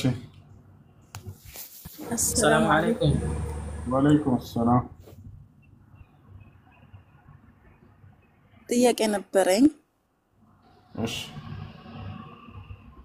እህቴ ትዳር ነበራት ማለት ነው፣ ልጅም አላቸው። ሳዑዲ አረቢያ ነው የምትኖረው ማለት ነው። ከዛ ጓደኛዋ ስሂር አሰርታባት ትዳሯ እንዲበተን ባሏን በጣም ትወደዋለች። ባሏ እንዲጠላት ልጇንም እሷንም አደረገችባትና ፈታት ማለት ነው ባሏ። ይሄንን ያወቀችው ደግሞ በራሷ ላይ ቁርአን ሲቀራባት ነው። ይሄ ኒካ እንዴት ይታያል? ኒካ ወርዷል ወይስ መኖር ይችላሉ? ባል ፈትቻለሁኝ ብላ አው እንዲጠላት ነው ያደረገችው። ጓደኛዋ ትዳሯን እንዲፈታ ነው ያደረገችው። ልጇንና እሷን እንዲጠላ ከዛ ፈታት። አሁን ከሷ ነው ያለው ማለት ነው። ቁርአን ከተቀራ በኋላ ደግሞ ባሏ የልጇ አባት መመለስ ይፈልጋል ወደ እሷ ማለት ነው። እሺ እሱ ሲህር ተደርጎበት ነው ባልየው የፈታት? አው ራሱን አያውቅም ነበር? እሱን هذا والله አለም እኔ አላቅም። ብቻ ሲህር ላይ እሷ አሁን እንትን ስትል ሲቀራባት የተናገረች የተናዘዘችው እህቴ ባልሽ እንዲጠላሽ እና እኔን እንዲያገባ ትዳርሽ እንዲፈታ ነው ያደረኩት ነው ያለችው። ልጅት ማለት ነው የምትወደው ልጅት። እኮ እህት አሁን ሰውየውን ሁኔታ ማወቅ አለብን። በዚህ ሰዓት ሰውየው ራሱን ከመቆጣጠር ውጭ ወጥቶ ወይንም ደግሞ በዛ ያ ሲሕር ተጽዕኖ አድርጎበት ራሱን የማያውቅ ከሆነ በዚያ ቅጽበት ፈትቼሻለሁ ኒካሁ አይወርድም። ነገር ግን ራሱን የሚያውቅ ከሆነና የሚለውን የሚያገናዝብ ከሆነ ወዶና ፈቅዶ ከሆነ ይሄን ነገር ያደረገው ኒካሁ ይወርዳል። እዛ በጣም ነው የሚወዳት እሷንም ልጇንም ማለት ነው። ጥያቄው ይወዳታል ወይንስ አይወዳትም ሳይሆን አሁን ያልኩሽን አጣሪ ሂደሽ አሁን የተናገርኩትም ማለት ነው። ያው ኢንሻአላህ እንደዛ ከሆነ አይወርድም ማለት ነው። ቢኢዝኒላህ ሲሕሩ ተጽዕኖ አድርጎበት ከሆነ ድግምቱ ከዚያ በዚያ በሚያደርገው ነገር ላይ ራሱን መቆጣጠር ሳይችል ከሆነ የሰውየው አይወርድም። ነቢያችን ሰለላሁ ዐለይሂ ወሰለም እንደተናገሩት ሚዶ እህለን በእንትን ነቢያችን ሰለላሁ ዐለይሂ ወሰለም ሩፊዐ አልቀለም ዐን ሰላሳ ነው፣ ከሶስት አካሎች ብዕር ተነስቶላቸዋል አሉ። ዐን አልመጅኑን ሐታ የፊቅ ወዐን አልሰጊር ሐታ የክብር ወዐን አልናኢም ሐታ የስተይቀዝ። እብድ የሆነ ሰው ወደ ንጹህ አእምሮ እስኪመለስ ድረስ የሚሰራው ወንጀል እንደ ወንጀል አይጻፍበትም እና ስለዚህ የአእምሮ ህመምተኛ ከሚለው ውስጥ ይካተታል። ሰውየው ራሱን መቆጣጠር የማይችልበት ቅጽበት ላይ ከሆነ ያ ነው። እሺ ጀዛከላሁ ኸይረን።